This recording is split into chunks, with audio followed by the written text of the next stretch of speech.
There's a concept saying that it is possible for everybody on earth to be prosperous.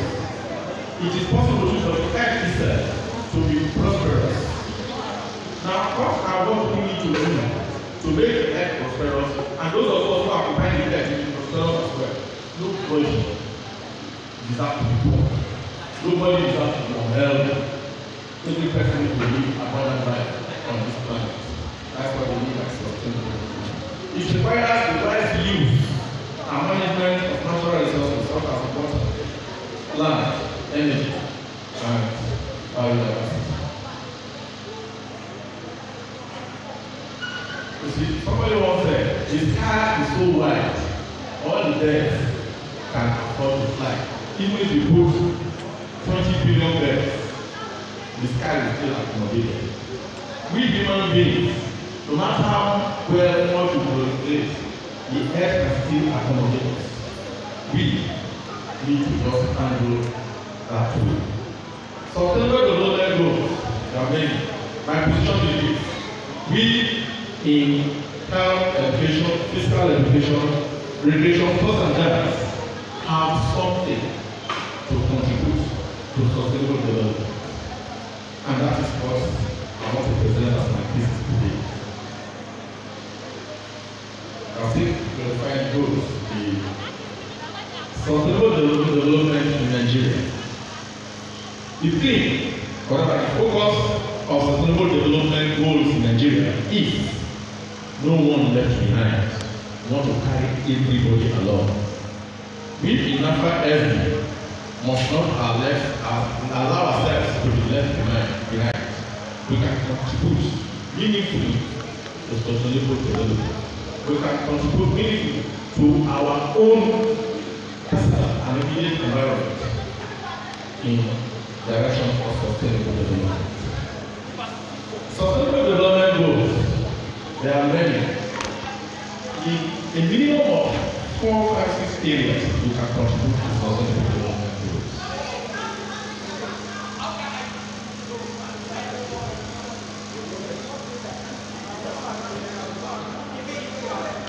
Let's now look at the next concept: professional training in health education. The aim of professional training in health education is to enable individuals use knowledge in ways that transmit from healthy habits into healthy habits. What we need to use to transmit from healthy habits into healthy habits.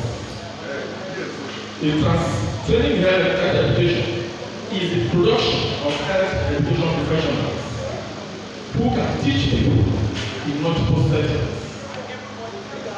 including schools, homes, industries, and hospitals.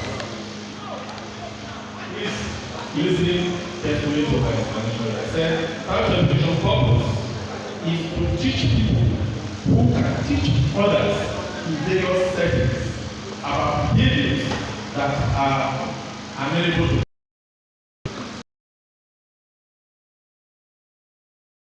teaching. Can be in the home, can also be in the community, in the school.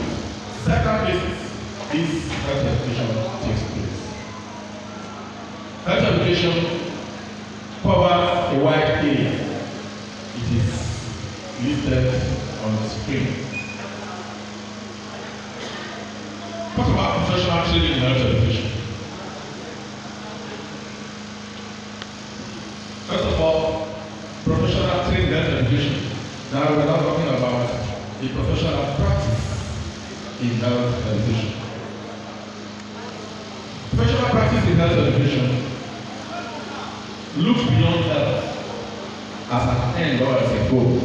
It utilizes health enhancing skills as a means of achieving life goals. All of us have different goals. I'm sure all of us know here that poverty is a disease. Is that correct? Poverty is a disease.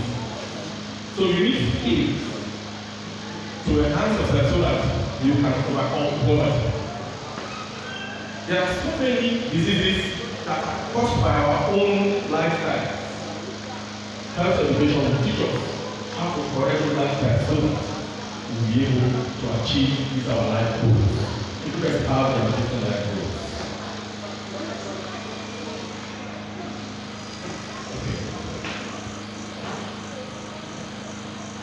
at professional training in physical education. Again, physical education aims to build the total person in that it contributes to physical fitness and general health.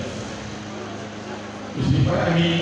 It trains the total human being. The human being is not composed of just the physical body. It composes of the mental body, psychological body, the mind.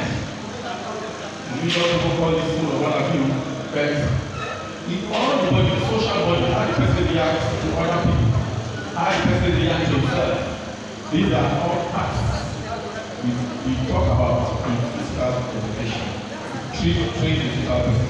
Receiving physical education training in PE is ideal for surviving the unknown future.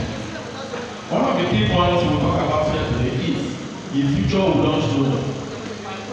Before we get there, how prepared will we be?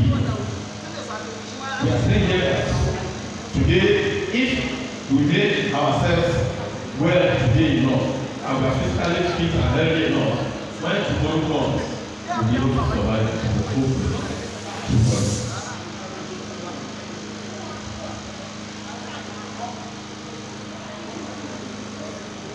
Professional practice.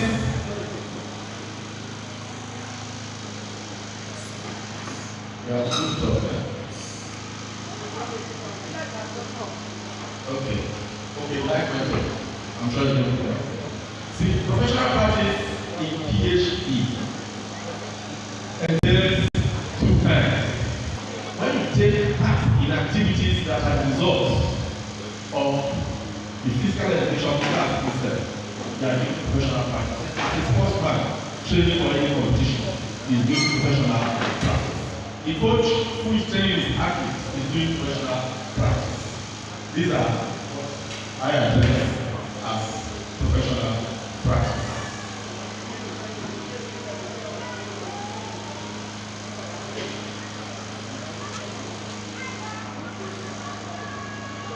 Let's now look at the concept of professional training in recreation and professional practice in recreation. We all know what recreation is, but I will still attempt to look at professional training in recreation. Professional training in recreation produces well-equipped professionals and a workforce to actively deliver leisure and educational activities. The concept here is leisure and recreational activity. How do you use your leisure time? Most of us use our leisure time. Are we using our leisure time for healthy activities or using it for healthy activities? The training of professional development training of those people in leisure time will make it possible to produce people who are going to serve in these leisure places. We have, among the recreational training, we have keywords, key points, like recreational sports.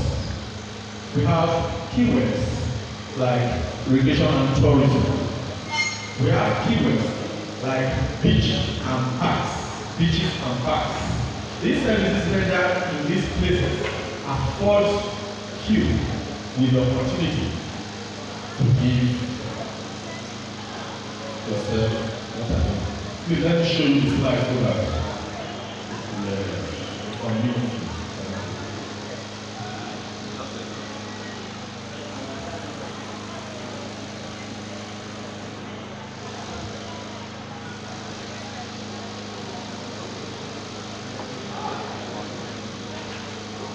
Now look at the total practice.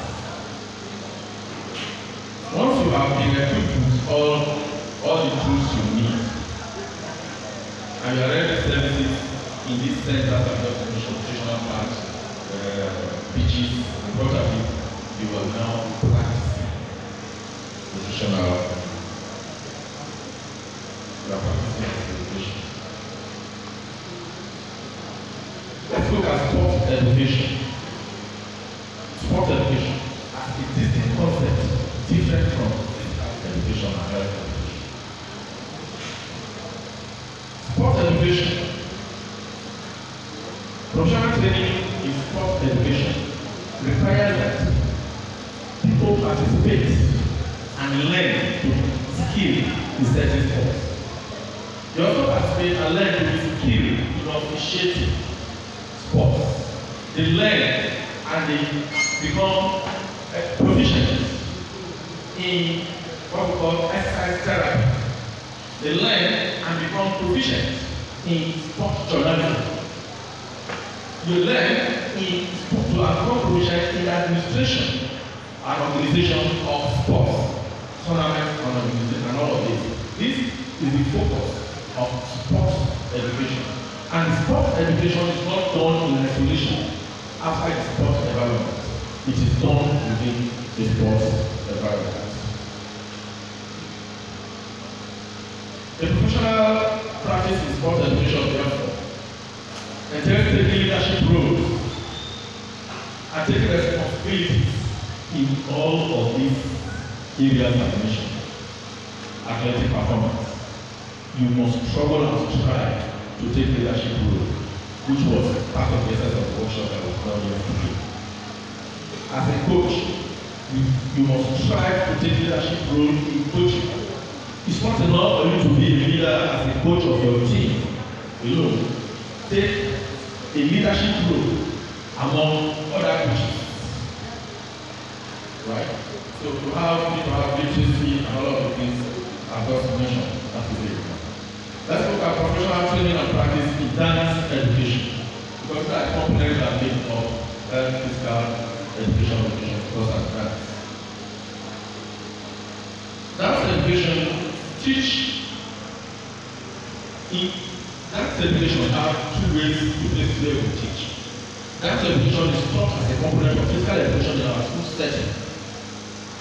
Dance education is also taught in professional dance schools that have dance companies that go to produce and tell other people how to affect entertainment industry. All of these are training in dance education. Therefore, training as a school child, physical education class, you are undergoing dance education. They are going to those professional schools, professional companies to start learning dancing as well. To become a professional dancer, you are also undergoing what we call training in dance education. The professional practice, again, in dance is also divided in two ways. The person who teach dance at the school setting is a professional. The person who also teach dance at those school companies is also a professional. Now let's look at now what we mean by emerging trends in the professional training and practice of physical health education, sports and dance. What we understand by emerging trends. If you look at the picture there, there's something that looks like a lot of human beings emerging, and the thing is going wider and wider as you think you look at it. Emerging trends. Emerging trends refers to a new or evolving pattern of behavior, phenomenon that is gaining attention and attraction and becoming more popular and more known. Usually, it's as a result of response to a change in society. Let me explain. Emerging trend, something that we are not used to before. All of a sudden is becoming prominent. We say this emerging. An emerging trend is usually as a result of a change that has taken place in society, in our community, in our place, that has resulted and necessitated this kind of emergence. Therefore, we must respond to that emergence.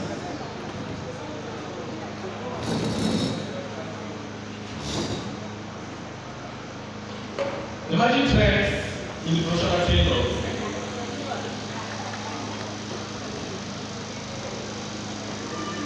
You see, the world is changing every day. We are looking at the emerging trends now. The first point I want us to look at is the world, our world, where we are living. The world is changing every day. 10 years ago, or a few years ago, when we were in primary school and secondary school, even some of us in the university, we didn't see anything like the computer. We don't hear anything like the computer. But today we are talking about AI. The world is changing. If we, in health education, physical education, plus and that, don't adapt to this change, that we will be left behind. We cannot allow ourselves to be left behind. We must change the way we do our things. You see, the current trend we are talking about and I mean it. The realities of our present world and future world, this present world is changing. Tomorrow is going to change more. So what are those things we need to do to look at how we can change ourselves to meet up with these things? We want to look at curriculum manipulation. We want to adapt it. We need to have a new trend in our curriculum. We want to look at how to empower ourselves with 21st century skills. Those are what we're going to address today. The changing world. I was just talking about this one just now. The world has changed so drastically from what we used to know. The virtually everything is on the internet. See, this is for my colleagues who are lecturers. You see some lecturers when they go to class and teach. And they are teaching, they have a 2-hour lecture. They will start dictating lecture notes from the beginning of that 2 hours to the end of these 2 hours. My question is this: is there anything inside that your lecture notes that's not on the internet? Is there anything? No, let us be clear. See, there's nothing in your lecture notes that you're going to dictate to these students for 2 hours that they cannot download on the internet. Every information you give to them, they have it. All you need to do is to discuss these points with students, let them go and give them place to go and download those lecture notes. We have this in the content is there already. They know it. They have it. So they don't know what the practice means. It is left for us to practice. Those are the trends. The trend now is that everything has been deposited online. Every academic content is deposited online. It's now left for us to guide this change. I'm sure we have come across this AI software called ChatGPT. Right? So, do you know that if you use that AI software, it removes thinking critical things from our children. When you, as the lecturer, using it, you can use it to enable them critically think and use that AI properly. Okay, AI, we are talking about artificial intelligence. We have also developed artificial intelligence that will not use it critically anymore. 1 plus 1 and 2, 2 plus 2, 4. It's no longer the whole press computer now. Press this thing, multiplication table. We don't know it anymore. That is the imagination. We cannot allow ourselves to go behind. We must follow them. We are still talking about our changing world. Okay, I'm looking at this. Computer didn't exist. AI is now in fact. Now, the point I'm trying to make is this. I'm sure we have heard certain jobs now, currently, that we didn't know before. Things like web designing, content designing, digital marketing. We didn't hear about them before. But now, there are things that are producing jobs for people now. Right? They are producing serious work. People are getting work from them. Now, members, tomorrow, this present work we are doing is going to change. It's not to follow this platform anymore. It's going to follow a new set of platform, a new context. So how do we prepare for that? What skills do we need? What skills we need to look at? Emerging skills. What kind of skills are we going to use to look at the way of how we can cope with these future jobs? See, another thing too. It's not just jobs. Health issues are also changing. A few years ago, we didn't hear of things like in our way we're talking about communicable, non-communicable diseases. There was something like Ebola. We didn't hear COVID-19, right? This is like in the chart. What's the name again now? Lassa fever. All of these ones were not there before, right? But it came. We moved on with them. Tomorrow's sicknesses, health challenges, we don't know them. How do we prepare our today's children today now for that tomorrow when it comes? Because it must come. Look at what is happening now. Transgender and LGBTIQ plus. Transgender. That is one sickness now that people have not yet recognized as a sickness. It's a very serious sickness that is coming up. Transgender is an acronym. The LGBTIQ is an acronym for lesbianism, gay, bisexual, transgender, intersex, and queer people. You know who are queer people? People who are queer people. They say that queer people, they will go on to say that actually that it's a mistake that God made for creating me to be a human. I should have been a dog. So you don't start dressing like a dog. Are we communicating? No. That is it now. That is what is happening now in the world. And dangerous thing is that, so we say plus, the plus they represent other people with diverse gender things. The dangerous thing is that we are in a changing world. The world is changing. There are now international laws. The United Nations believe now that these persons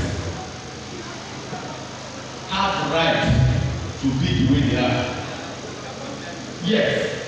You see, these transgender things came up fully in the 1990s, late 1990s, 1996 to be precise. And look at the way it is growing exponentially. By the time we reach 2027, the percentage has gone high. Over 50% of the earth will be having this LGBTQ thing.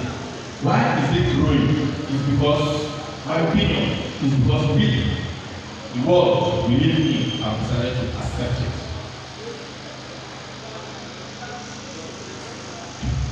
Like I call it, the madness.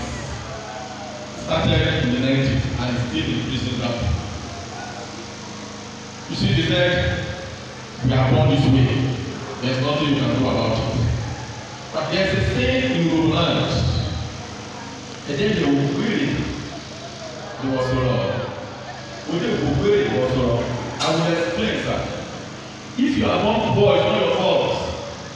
If you are born a poor person, it's not your fault. But if you die a poor man, it's your fault, my brother and sister. How is it? If you die a poor man, it is your fault. Good. If you are born this way, like I am saying here now, they are born this way. This is my position. I'm not talking about the general position now. The position of the national community is that we should regard them as human beings, give them space of work to work, and tolerate them, just like we tolerate people who are crippled, who are on wheelchair. We should create space for them. Therefore, we should be protected with human rights laws as we are protecting blind people. We should also protect them the way we are protecting other physically challenged human beings. That is what the law is now. In fact, International Labour Organization, they will come up with a law recently in 2022 that we must accept that in place of work, not stigmatization. Right? We are now accepting them. The government of Nigeria, anti-gay law in Nigeria, is getting as abolished, but it's generating serious controversy. How long will Nigeria continue to stay isolated? Some African countries have passed the bill on allowed lesbianism and gay life to be, but we have not yet. How long are we going to survive from the pressure from other advanced countries? We are going to look at it, how we are going to do that. The question is this: you are born this way, why must you remain this way? That is the question. My position is LGBTIQ is a disease. It is a sickness. Not to treat it, we begin to tolerate it. See, madness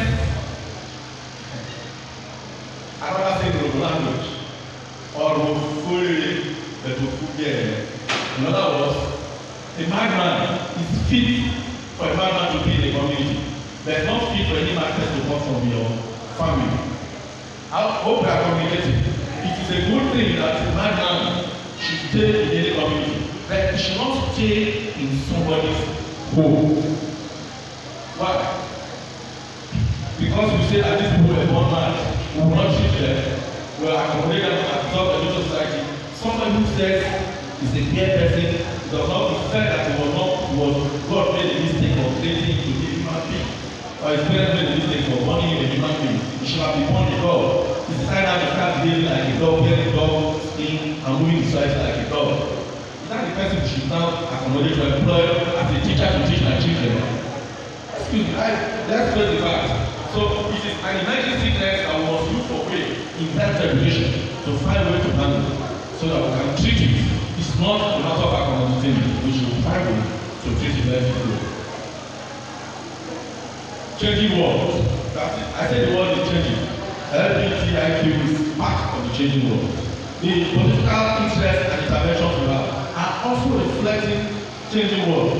The political intervention usually in health and physical education should have been policy matters and sport policy matters and funding, hard-working funding. These days, it has gone beyond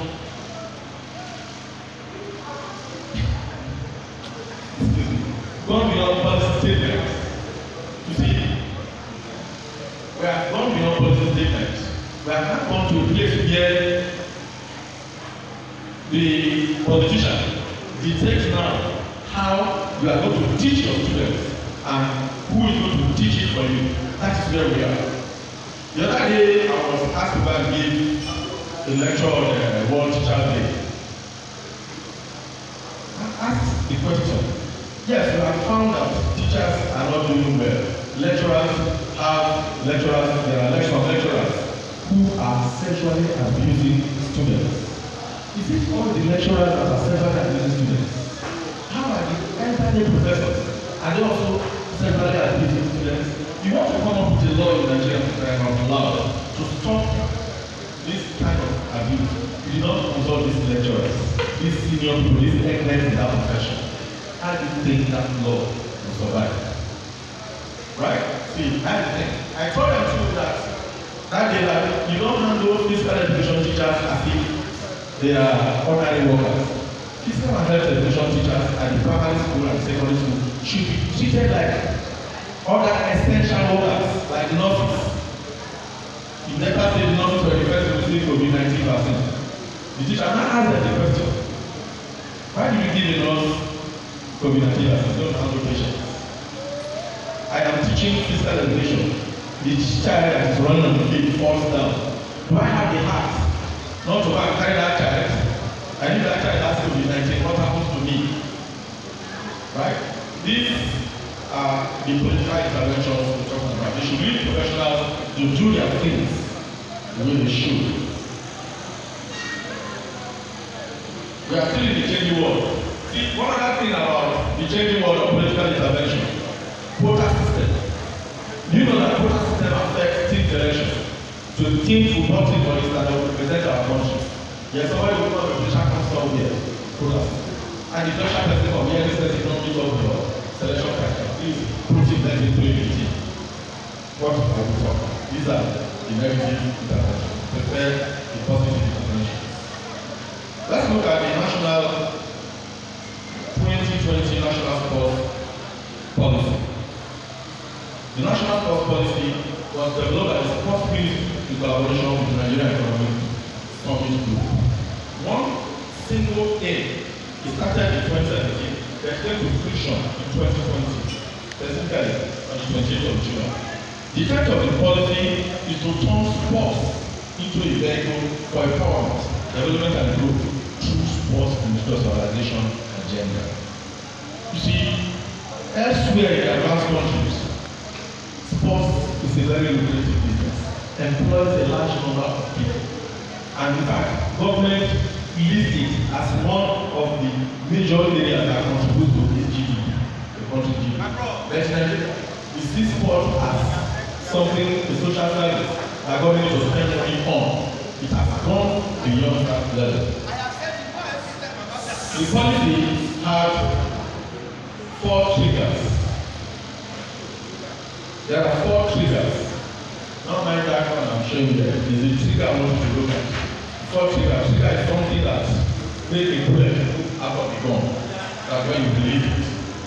The 4 triggers, those are the things that will make us realize the end of this sports policy. 1, infrastructure. You need to have appropriate and adequate infrastructure. Look at incentives. What are those incentives you need to push this policy? The investment and what is called the policy itself. Mind you, policy is a statement of intent. What we want to do. Those are the policy statements. Popularly known as the 3 I and P. This policy has made sports an major emerging business sector of the economy. It's no longer just a service industry.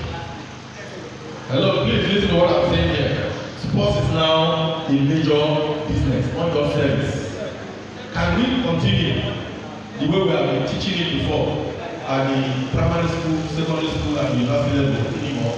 No, we need to move along with the trend. It's now changing to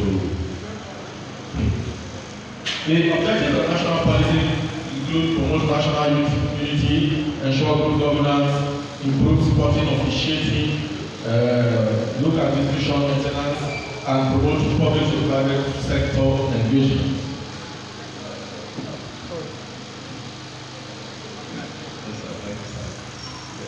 You see, I told you I have many mentors here.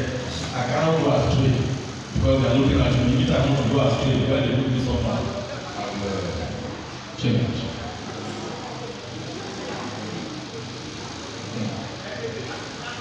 You see, there are policy trust areas.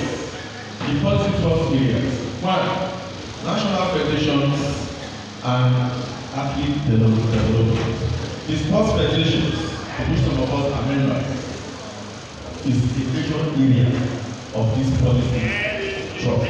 Let the federation take professionally handle their sports. Let the federation seek for funds to fund their sports. And let the federations to select. Okay, teacher don't come. I will use my teacher's voice. How you can hear me? Good.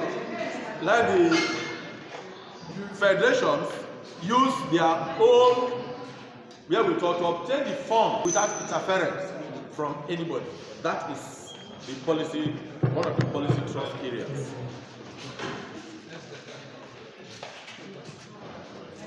Hello. Hello. Thank you.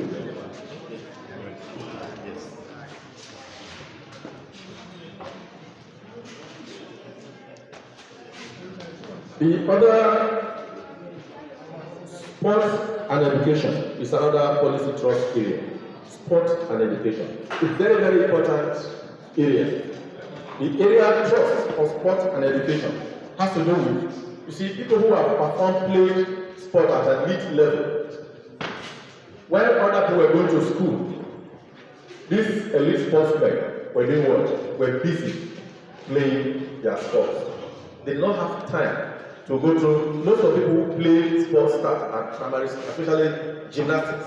They start at the primary school level because that's when they are able to that.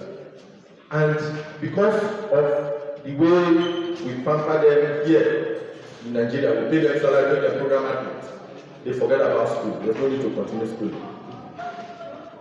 Yes, the policy trust area, we have found out that at the end, that, sports life is very, very short. At most 40. I think the oldest player to play at the World Cup is Roger Miller. He played at the age of 42 or 43, right? By the time you get to 35, you are already dropping. You are retiring. When people retire from the army, about to retire, there is a training for them so that they can fit into civilian life. This person has devoted the whole of his life into sport. We don't have any such policy that will make them to retire conveniently into it. You know what happens as program athletes? When you are performing well and you are winning medals, you are retained. But when you are no longer winning medals, or you have finished your 3 sports festival, they will tell you to swap, go to another sport where you can perform. If you are not able to perform well in that sport, what happens? You are sacked. You become jobless. You do not have any other skill. So what do you do? That person is that. So this sports and education is a policy trust area that as these children are playing sports, when to qualify to become professional elite sportsmen and women, they should also educate them so that they can have other skills. The other policy trust is sport and health. Sport and health. You see, we don't play sports in isolation or without considering the health of the individuals who are playing the sport. I coach a way to classify sport, judo. You need to see the kind of practices these sports people go through, the kind of stringent weight reduction measures they take. They are very, very unhealthy. They take drugs such as Latin so that they can shed weight overnight. Right? So, by the time they are through, all the weight classified sports, not only judo, boxing, wrestling, karate, taekwondo, all the fighting sports, weightlifting even, all of them spend a lot of money to make sure they share their weight, they do their thing. This is weight management people have done healthy. I want to look at sports and health. See, another thing that this policy trust area is looking at too is sports and drugs. Sports and drugs. People use, especially at the elite level, they use performance enhancement drugs so profusely. Yes, we catch them, we do them this way. Proper health education will drop or reduce this thing drastically. These national games going on now are starting tomorrow, next tomorrow, day after tomorrow. I have been asked to come and give a lecture on practices to judo players, on practices that is detrimental to them. I'm the person who started in the federation that there should be no more weight sharing. Any person you note among the children who are coming to compete, any person going for weight sharing, to want to do weight sharing, that person should be disqualified and is now being compared. When you come to put on clothes and start running the place and make sure you share your weight, that one is being stopped. So the dangers involved, that is the lecture I'm going to give on Sunday. Sport capacity development and training is another policy trust area. Sport capacity development training. You see, how many of us have capacity to actually manage sports? How many of us have capacity to coach sportsmen and women? Sports people are individual human beings. They have their own psychological makeup. How many of us know how to handle that psychological makeup before competition, during competition, and after competition, main life, mainstream life? These are sport capacity development. How many of us know how to do sport journalism? We need to report events as they are happening. How many of us know how to report this adequately? That is the policies sort area. Sport inclusivity and social development in the community. You see, another policy trust area is sports can be done by everybody. It doesn't have to be at the elite level alone. So another way is to make sure we include every person, whether no matter the level of disability you have, that you are blind or you are handicapped, whatever level you are, a man or woman, it doesn't just limit. Everybody is included in this policy trust area. Sports facilities and infrastructure. One of the policy trust areas is to make sure the society, the schools have adequate sports facilities and equipment and infrastructure. See, when we say sport infrastructure, we are looking at facilities and infrastructure. They are different. I'm sure we know the distinct terms where they are. Facilities, those stable things you put on ground in football fields, right? When we're talking about infrastructure, the kind of field you use to train under 12, you should not use that kind of judo mat for under 18. You should not use the same kind of judo mat for adults above 18. The arrangement of these structures you have now in this diploma is what we are referring to as infrastructure. How are they? You have sports infrastructure. It's a policy thrust area that we need to go into. Sports economic development. You see, sport can actually contribute to the economy of this country. It can contribute to the economic development of this country. So, how do we make sport contribute to economic development? This is a sport. It's one of the trust areas of the national sports industry policy. Sport, legislative environment, and international relations. They are all the policy trusts. Funding, finance, and investment in sports.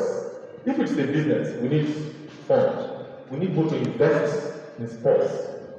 People invest in sports as people invest in farming. They make money from farm, create farm. How many of us are prepared to retire here, like one of the awardees just now, who retired into his own sport investment? I'm talking about Professor General. How many of us are going to retire, planning to retire from our current professional practice and go into a sport investment? If I have not been thinking about it before, let us start considering. There are so many areas to invest in sports, and the policy is supporting it. Sport and the digital economy. Sport and digital economy is another area that is coming to. The world is going digital. I'm sure all of us know that. The world is shifting digital. If we don't want to leave sports in this country out of digitization, we must learn to include. That is the essence of that trust. The statement by one of our senior colleagues, Professor Honourable, when he presented the Minister for Sports the other day, he said, "This bill represents the broadest and most radical statement of intent. It has taken sports to the next level, forging a much-needed recreational, social, cultural, and economic reputation for this sector. Reflects the well-considered wide range of stakeholders, contributors' views that pull together to benefit." I'm putting this word that is here. Prof, permission to carry on, sir. Thank you very much, sir. Indeed, national sports industry policy represents a changing world that we, in fiscal health education, sports and that, need to adapt by empowering our profession, training, and practice. Sports, like I said before, is big business. Look at the areas of where you can retire to and talk of business for yourself, and you can retire to. Let me read them. I thought they were there before. Sports groundsmen. There are people who are specialized in creating sports grounds. Sports shops, gymnasiums, outdoor pursuit facilities, sports management consultants, physiotherapists, professional clubs, sports therapy clinics, sports merchandise, personal trainers, sport nutritionists, sport development, health and fitness instructor, sports science and medicine, sports gambling. These are all areas that we can retire to in sports by the time we leave this space. Like we said before, the sports industry has reclassified sports as just recreation. It's now a business. It's big-time business with many entrepreneurial opportunity. In the areas of selling and marketing products and services, that is sports. Therefore, let's look at the curricular manipulations we need to do so as to meet up with these emerging trends. Curricular manipulations we need to do. See, our curriculum, especially at the university level, should I include how do we running of our gymnasiums and fitness centers, sports media, manufacturing, sports clubs. In fact, fiscal health education transport had to review and update the curriculum in line with these new trends for the training of our professionals towards having this thing here. You see, other trends, according to World and Show 2020, the other trend, there are 5 other trends that World and Show noticed in 2020. Practice-based professional training.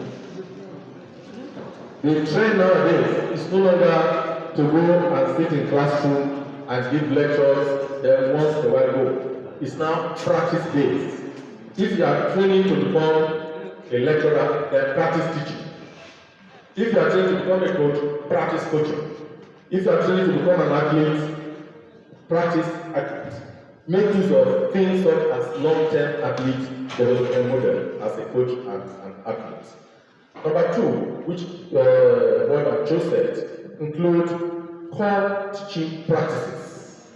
There's a trend now called extending towards core teaching practices. We all know what is core teaching practices. Pedagogical manipulations that has to do. We should not forget our core teaching practices. It can be changed like that as well. The third one, he said, is what I chose to continue. Pedagogies of practice. We should incorporate pedagogies of practice. Number 4. Cho and who says we should reconnect health education with physical education. You know, the move has been things separate ways.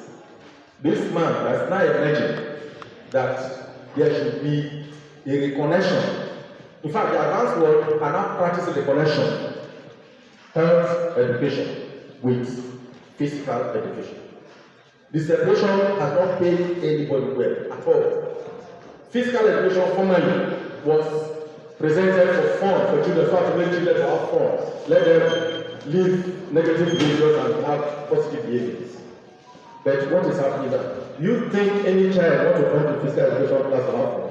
What you have is from his games. What of these things they put on their faces to look at things. So they have ways, better ways on the internet to have their fun, not physical education. Physical education, therefore, should be addressing health issues. Health education cannot stay alone in isolation either. It should also be addressing the physical education. There is now a reconnect. Cho said, presented this in a very worldwide forum when they presented needs that as emerging trends. There's need to reconnect physical with health education and reconnect health education with physical. It's not saying they should merge together, but there should be a connection. You cannot teach physical education in isolation of health education. You cannot teach health education in isolation of health education. And that is now being practiced in many advanced countries. The last curricular manipulation here is the whole school, whole child, whole community model. Whole school, whole child, whole community model. That when you are talking about educating the child, you who is going to educate the child, look at the whole child completely, every aspect of the child, emotional aspect of the child. Why was this child hold this time around? To be able to have proper emotional competency of handling them. That is looking at the whole child. It should be the whole school too involved in this model, and the whole community. If some of these things are not shown, we'll have a look at it. Look at the core curriculum minimum academic standard. I say here that core curriculum minimum academic standard is a right step in the right direction. Yes, some people say that we should leave schools to be universities to be autonomous. Yes, no problem. The autonomy is coming up, that is under guidance. Right? You see, why it is a necessity. The core curriculum in academic standard has abandoned our curriculum. There are so many things inside the curriculum that we don't need anymore in the 21st century. We don't need them.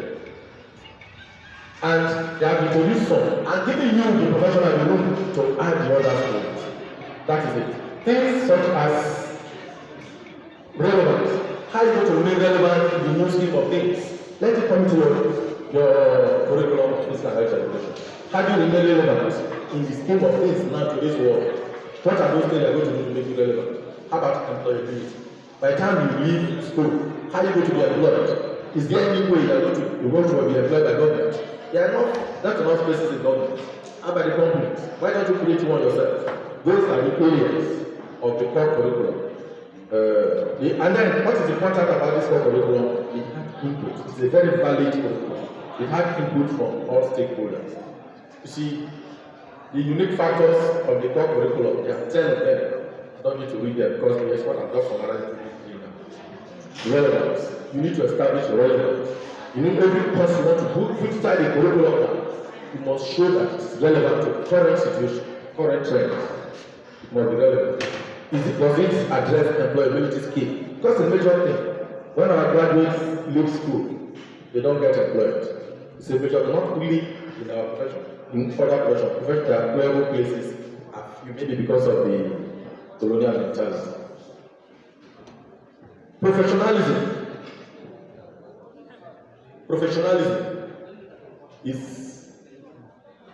we have looked at the curricular adaptation. We want to address now professionalism as a needed tool for adapting to the emerging trend. We must be very, very professional. And one of the things that defines any person's professionalism is his professional identity. Who are you? How do you connect with your profession? Some persons I didn't choose human kinetics. I was forced into it. I didn't choose health education. I was forced into it. Those persons do not emotionally own that thing. So we need to teach our children to emotionally identify with this. How do they identify with what we have to offer in health education, physical education, education, sports, and dance? Is by imparting appropriate knowledge. There are three words here, three key words that identify that forms professional identity. The knowledge that gives you the right emotion, the context, and the needed experience makes you to have what we call the necessary professionalism. If you have the right emotion, right knowledge will give you the right emotion. The context will give you the right emotion. Context now here is, are you going to be a health educator in the classroom, a physical educator in the classroom, or you are practicing it on the field? How will you identify how much emotion you attach to it, to this your profession? It's how much emotion you attach to this your profession that will make you seek higher level knowledge to make it grow better. It's this hardware that is going to give you the experience to also impact other people so that the children can come home. Let's look at the last one now. Empowering future and current generations with 21st century skills. You see, the other day we were invited to Texas University because when the three universities were created in Delta State, most of the lecture or most of the people, civil servants in the state with PhDs, but they are not lecturing for their civil servants, were not drafted to the university to go and be lecturers. So we're not called from Delta State University to come and teach them how to lecture properly in the university. And that's one of the things that surprised me, I saw, and not a surprise, that intrigued me, was Napher-Sd University, Asaba, Delta State, empowering future generations. Empowering future generations. That the university wants to empower future generations. And I'll say, how do you want to empower future generations? With skills to work with Abi? Which kind of work? Go to teach them how to do carpentry the way they are doing it now, farming the way they are doing it now. Or what are you going to empower them? Tomorrow's jobs, you don't know them. They are not yet with us. So how are you going to empower these people with these tomorrow's jobs? Right? Just like I said before too about that the health educators now, the health issues we have today are not the ones that are coming tomorrow. We don't know those issues as well. The same question goes to them. If we must anticipate the future and empower people for the future, we need to have what we call multidimensional approach to teaching and learning. That is one of the first 21st century skills we want to do. There's need to shift towards skill-based pedagogy. We should not look at anything more. We need to move our thinking away from content acquisition and rote learning to focus on skills and abilities. That's where we serve our things well. Instead of dictating notes from morning till night, give them the notes, read it, then come to class and discuss the skills and abilities you want them to possess from that your lecture notes.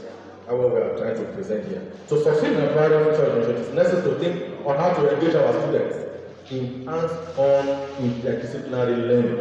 Hands-on interdisciplinary learning. See, the practice of detective notes is read that already. We should focus now on creative and collaborative learning. Change from a lecturer to a facilitator of learning, student-centered. Right? Some lecturers in the faculty, during the faculty board, we had a problem that students should not be allowed to bring phones to their class. Keep the phone away, disturbing them. I told them I allow phones in my class. The reason is this: we don't have smart boards that I can use to say link up here. When I'm teaching something, I want you to look for a link. Everybody bring your phone out, type this link and get this information here. On the spot, it's a live thing. Every person Googles it. As I'm teaching, they are Googling. See, don't think I don't have anything to learn from the students because I'm a professor, I don't have anything to learn from. It's not true. The students have access to some information that I don't have. Right? So what I do is that, yes, what is that information? Share it with the class. Let us learn it. I am concluding with scaffolding as one of the things. I allow phones in my class. Let the children use the phones in your class. We're talking about collaborative problem solving. Problems will always come. But when we team together, problems usually get solutions. There's what we call collective minds. Collective mind. You have a way you look at something different from the way I look at it. Another person look at it from another direction. By the time all of us bring all our resources together and look at this problem, we'll be able to solve it no matter what. So collaborative solving. See, not every person can collaborate with people. Know that. So you need to teach your students to learn how to collaborate with people. Collaborative problem solving. When problem comes, because the future world is going to present themselves with problems. We need to learn how to collaborate in solving those problems. See, there is this grant we applied for the other day from Spencer Organization. Sponsor organization does not allow you to apply for the grant alone, sir. You must collaborate with your team. They require teamwork.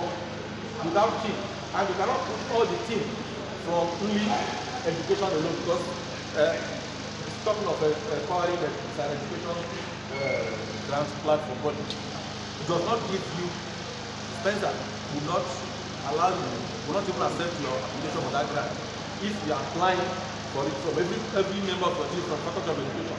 No. Every member of your team from physical education. No. Every member of your team. No. You must have interdisciplinary, multidisciplinary, have other team members for that because people from different ideas, from different faculties, add to it like that. You should use allow creativity in your classroom. See, if you allow your students to demonstrate their creativity, to surprise you what they will come up with. To surprise you they will come up with. There was a practice I met on ground when I teach students on how to conduct research. Right? The practice is you go and select 3, 4, 5 topics and bring. I will now choose one for you. I told them the other day that this topic you have chosen for me is like, as I'm telling God, God is the wife He gave to me that gave me apple to eat, and I ate. That is what is common. Let that your students go and identify some problem areas. Let them be creative. You'll be surprised what you will identify. There's something I've never thought about before. Let me give you this example now. I've never thought about it before while I was teaching. This last class, they just go. Tell me, bring the problem you identify and bring it up. Bring the problem. He said this swimming pool they go to swim and the river. How does it affect the skin?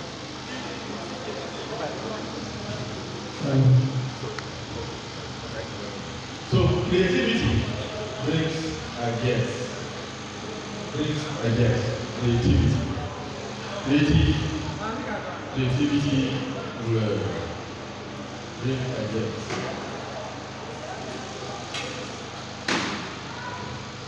Call it creative collaboration, creative approaches to physical education.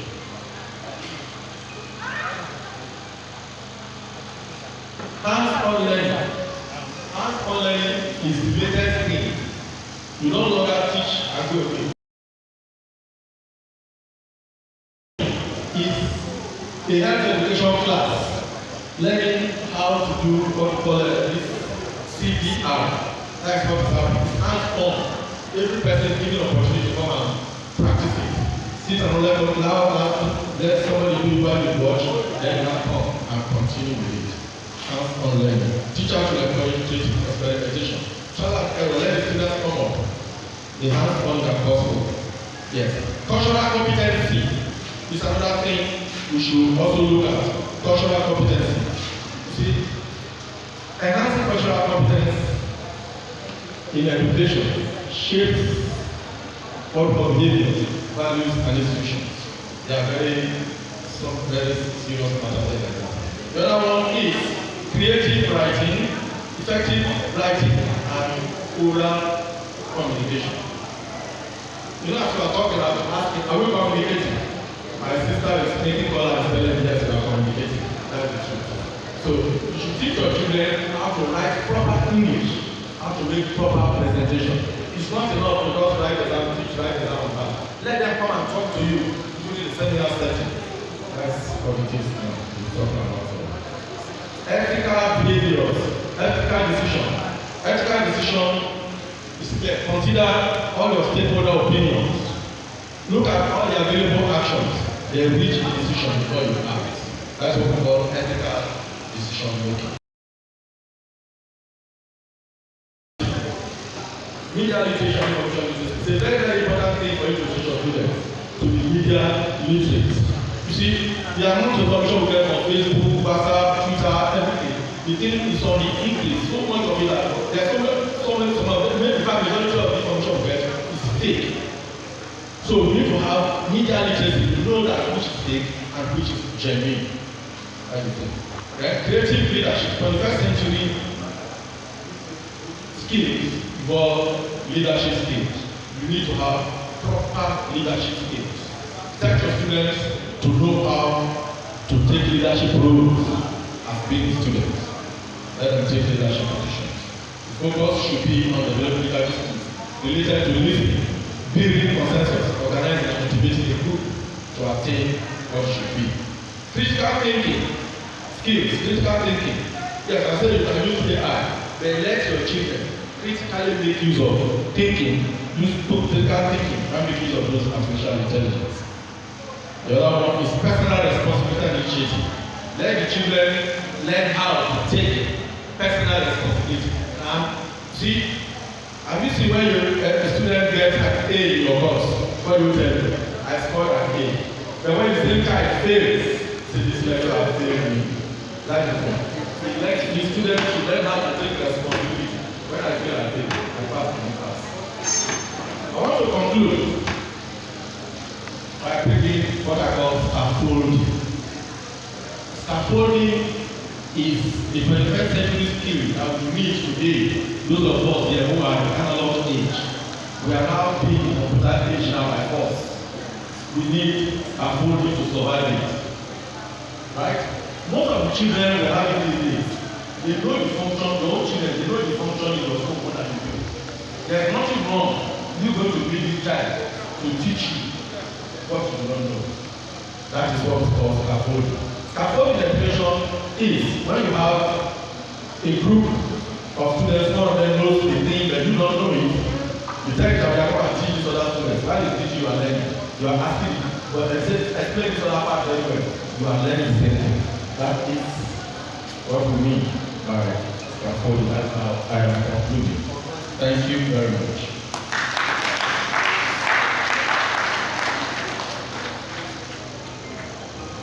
We appreciate Professor Napher-Sd.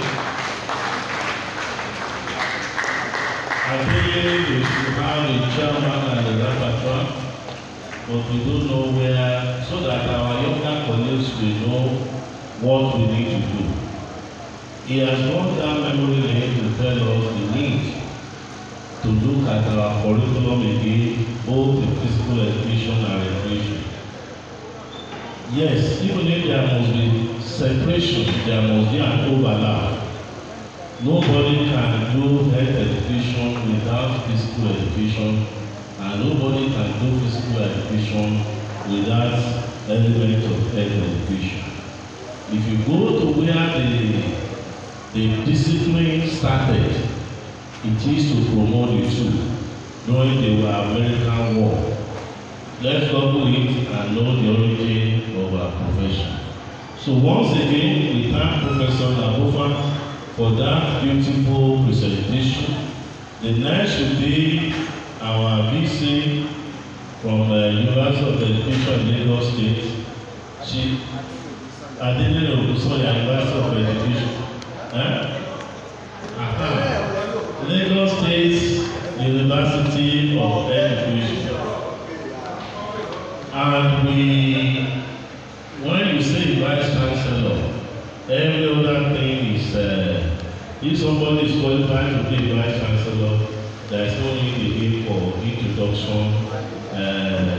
She has this, she has that. She has all what it takes to be Vice Chancellor. Let's appreciate her as she wants the project.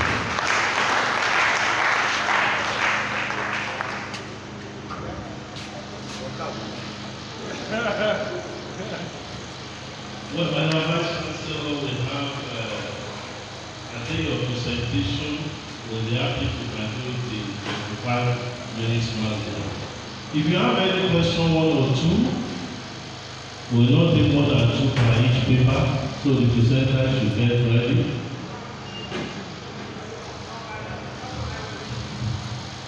Yes, thank you.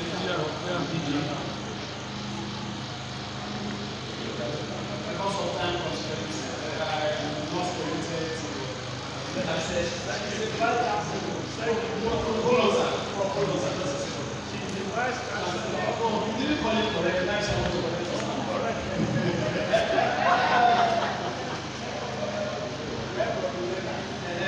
So she is the Vice Chancellor of Lagos State University of Education.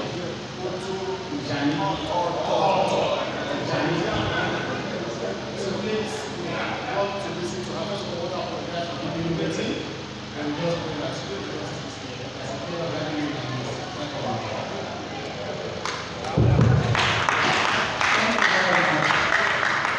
The apology, yes, I will tell you whether it is accepted at the end of the presentation. I don't want to stand on any protocol. Wait, I don't want to break anything here. So I want to start by saying, good afternoon, Mr. Chairman, other very senior colleagues. I am not seeing Professor Debe again, Professor Kaida. If I don't mention anyone's name in particular, please pardon me. I'm not very good at protocol, and that's why I do not stand on any protocol. Good afternoon, everyone. Indeed, I thought that this paper presentation should have come earlier than now. I know that a lot of persons are already fatigued, they're already tired, but I'm sure by the title of this paper, anyone who is asleep or who is already dozing will get up, because it's about sexuality. It's about what we know, but there are certain things we do not know that we need to know. So as you see this page, the topic is health education perspective in emerging trends in sexuality and drug use in Nigeria. The main theme of this conference is emerging trends in physical health education, religious stuff and that. But as a specialist in health education, I felt that it would be proper to tilt my topic to my area of specialization. And that's why I've come up with this topic. I'm not going to bore you with the definition of sustainable development as has been done, very well done by Professor Napher.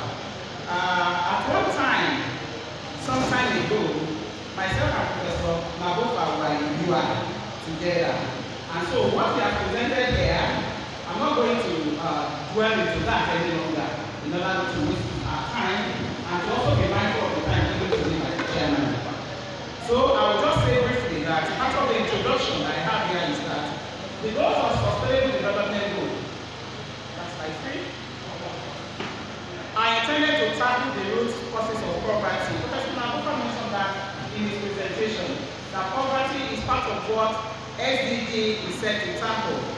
It should also cover areas as hunger, health, education, all these we have known before now. But specifically, as much countries such as Nigeria to date. And why do we have this? We have this because some of our policies, some of the things we come up with are usually not prioritized. When you bring up a policy and you have political will, sure, that policy will work.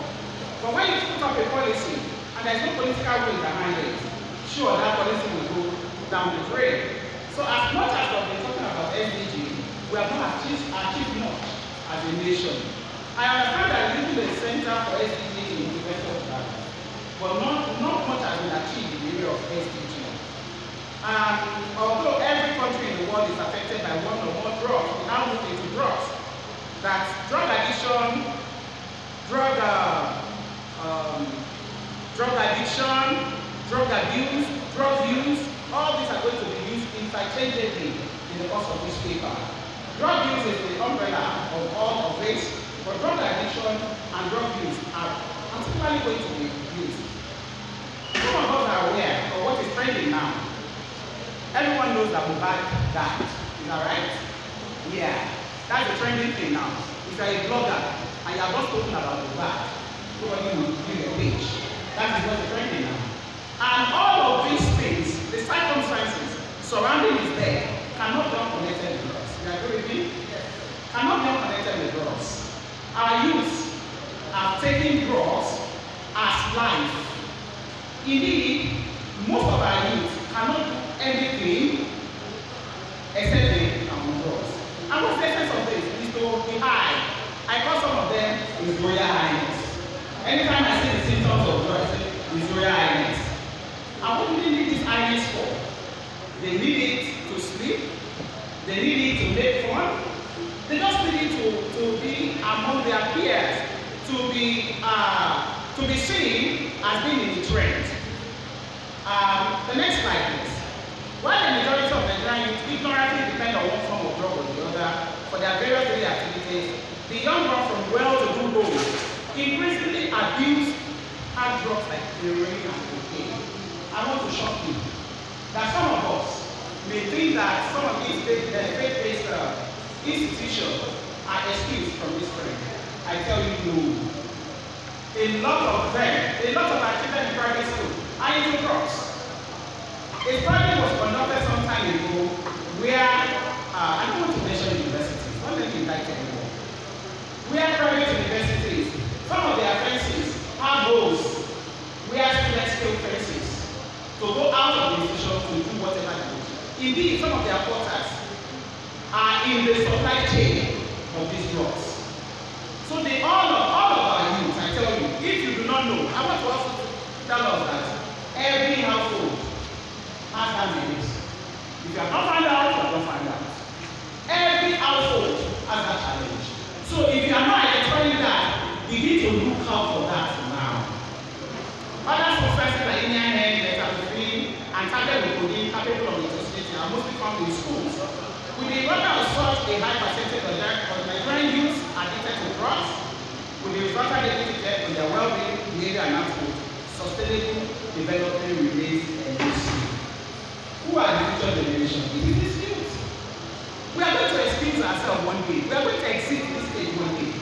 But we are going to leave behind this youth. Is it the way that we govern this state? Is it the way that we govern this profession? A lot of us are looking away. But honestly, we have to have this program as a personal thing. You see something, you say something. The next slide is.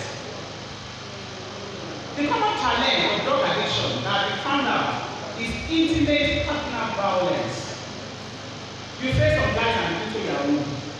Yahoo is synonymous with drugs.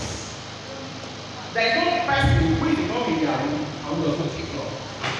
Now, do you think it's just, what do they call it? This, I want to use the common street language.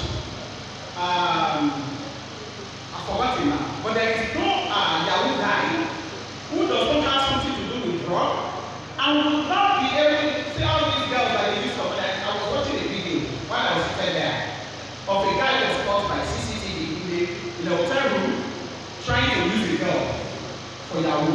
He already tied something around his waist. And by the time they beat him up, he also ran like that. He ran mad. That by which he has to do that thing. So you have to see the consequences. So intimate partner violence, some of these girls will not come out and tell you what they see in these guys. They will tell you. When they go out with them, first thing they do is to buy them iPhone 14 Pro Max, iPhone this, iPhone that, as if their life is dependent on iPhone. As if without iPhone they cannot live. They take them to restaurants, they take them to hotels to enjoy themselves. Sorry, they will say, oh, Shaggy, you know. They go there, they do all sorts of things for them. These girls will not come out to tell you what they have seen. They beat some of them. They beat them in order to have fun with them, and they catch them, they even video them. So there is this intimate partner violence among those who take drugs, but the partners will never reveal it. Studies have shown that victims of IPV remain in abusive relationships for fear of social stigma, economic losses, the guys no longer give them money, and concerns over the children when they are married. Substance abuse is a sneaky concern. Please know that. It's a sneaky concern. A cocktail to take the pressure off a bad day becomes a drink just to get through the day. A drag of a marijuana joint while hanging out with friends becomes any reason to like it and to get hard. Any reason. I'm depressed. You know, this word depression is coming among our youth now. Any reason they say they are depressed. As if you and I did not go through what is it called? Not even strength. Did not go through growing up. Didn't we? That our parents beat us. That when you fail, when you are coming out from the last day of school, people will be asking you, oh my God, what is your position? What is your position? And when you err, they begin to beat you from the beginning of the street. And you still be getting them. But this is how many of us want to have that training? How many of us are involved in cooperative training, parenting? We no longer do that. And this is what our youth are hiding under. They come to tell you that I saw your child driving marijuana. I said, no, you can't ever be my child shopping. Why don't you give that benefit of the doubt? And begin to look out for that thing. Perhaps you say that child. But some of us will just say no. That's not the way, especially those of us who are spiritually. Sorry to use that. No, it is not my portion. Who's talking about portion? Do what you have to do. If you do what you have to do, perhaps you'll be saving a life. The major monopoly of drug addiction is the robust relationship with family, friends, and romantic partners of addicts that are messed up. For instance, the romantic partners of drug addicts bear the brunt of the heat from the actions and behaviors of the addicts, who are not actified and argue when they are irritated and not feeling right. I will come to, that was my, I don't know the slide number of my list, but it starts with despite of government. The next one. Yes. In spite of government effort through the establishment of NDLEA, another institutional-based intervention, drug is on the rise, with over 40% of Nigerian youths abusing various types of drugs. And to shock you, our own Naira Marley is an ambassador of NDLEA.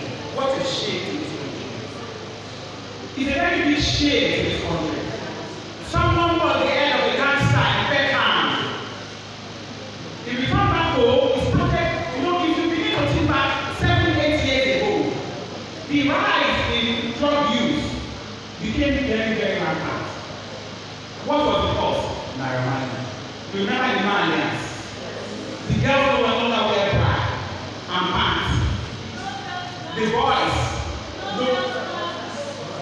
No.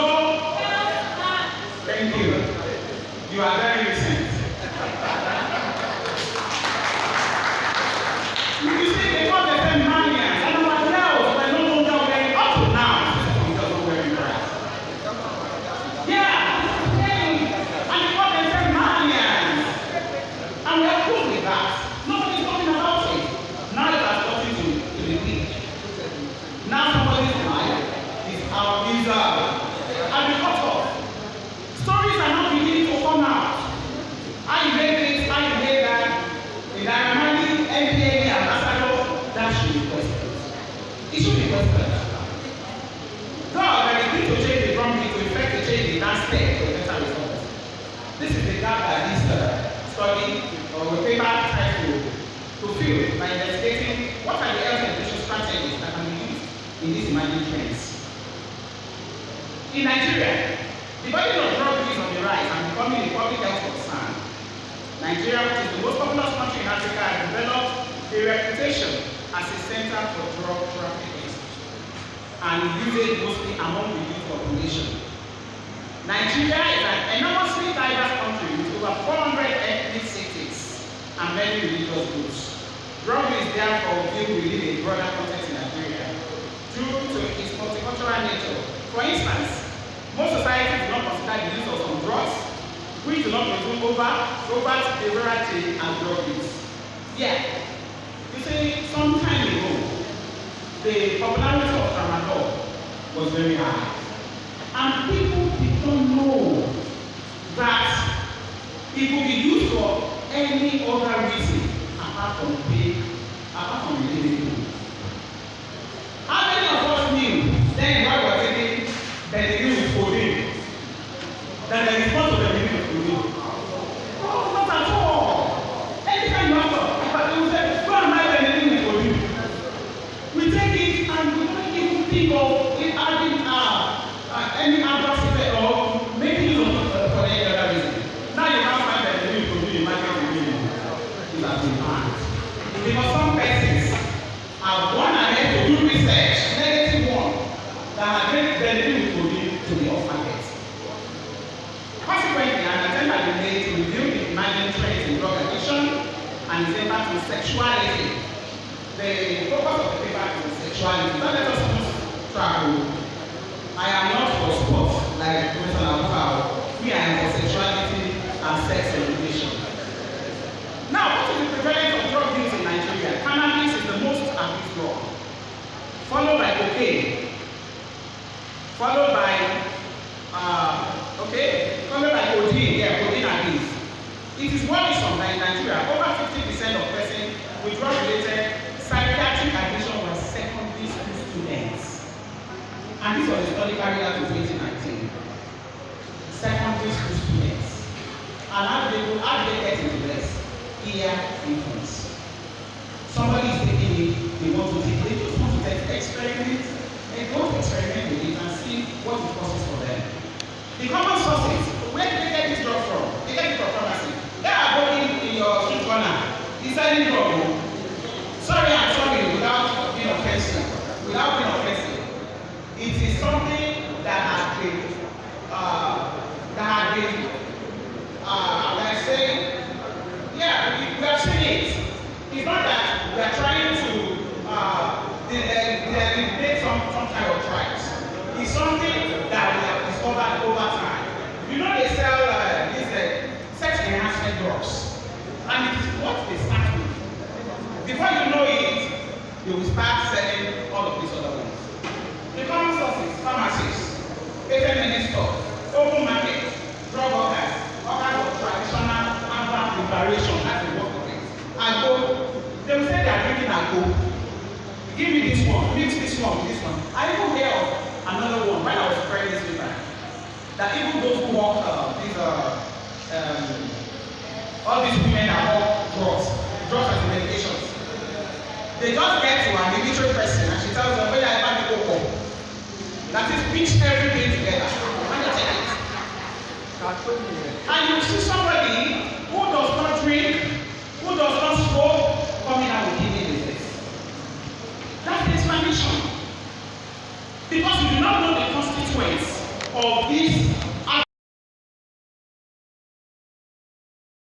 Some are very toxic, and that's why they have been made into tablets. The toxicity has been reduced. But they say the alcohol is the in thing now. I also take alcohol. Some of these women also talk to drugs. Fellow drug users, underground agents, family members, friends, teachers, physicians, and other health professionals. A group of persons, an NGO, visited a psychiatric hospital some time back and discovered that the health personnel within that facility actually get the drugs for the patients. They are in the psychiatric hospital. They are being rehabilitated, and some persons are still supplying them drugs. So how will they get out of it? They can't. Because by the time you think they are already out of it, you take them back home, it becomes worse. Now, what are the reasons for some of these people going into drug use? To increase physical performance, to drive pleasure, including sex. For women, too, our girls, the marriages, they take drugs so that when they meet with 4 to 6 men, they don't feel it. That's the reason why the girls take drugs. So it's no longer being gang raped without consent. It is being gang raped with consent. Yes, with consent. I'm high. 4 men can take me on, and then you get up as if nothing has happened. So it's the direct pleasure. Desire to relax and sleep, experiment, curiosity, to keep away to release stress and to release anxiety. Unemployment is also vital. A lot of our youth are not really employed. So in order to cope with the circumstance that they have found themselves, they go into drugs. Frustration is part of unemployment, and then easy access to the drugs. What are the risk factors associated with drug use? If you are a male gender, you are vulnerable to using drugs. If you are at a younger age, you are vulnerable because of peer influence. Poor economic status can make you go into drugs. Unemployment. And when you go into the street, what they do in the street is what you do to survive.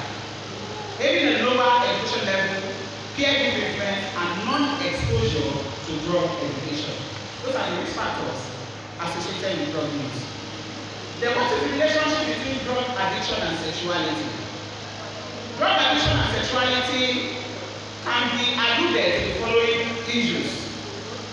Number 1, unintended sexual activity, whether consensual or not. You're already on drug. Nobody needs your consent to be able to get down with you. It results in negative consequences and regret, mental distress, sexually transmitted infection, or unwanted pregnancy. When this issue of mobile started training, a lady came out to say that she was also gang raped by the Malian, and others. But you see, they asked her to provide evidence.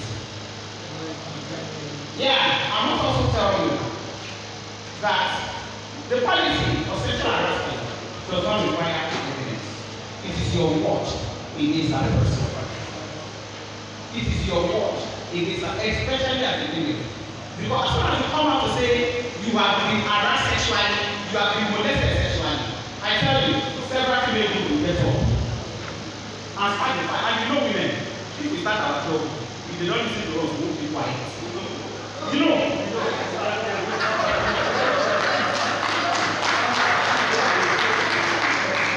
You won't be quiet until men have to be careful when it comes to the issue of sexual harassment. It's only God that can save you. It's only God.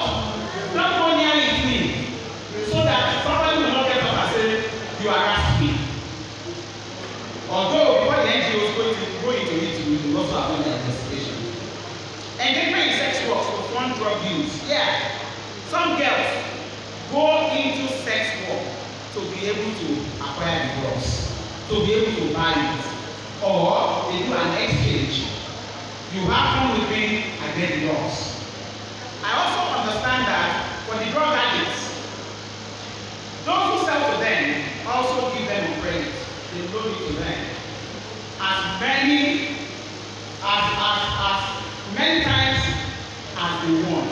At the end of it all, the drug worker will come and say, you are owing me several millions. And houses have been seized because of that. Houses, cars have been seized because they give them any time they want to take it, they give them on loan.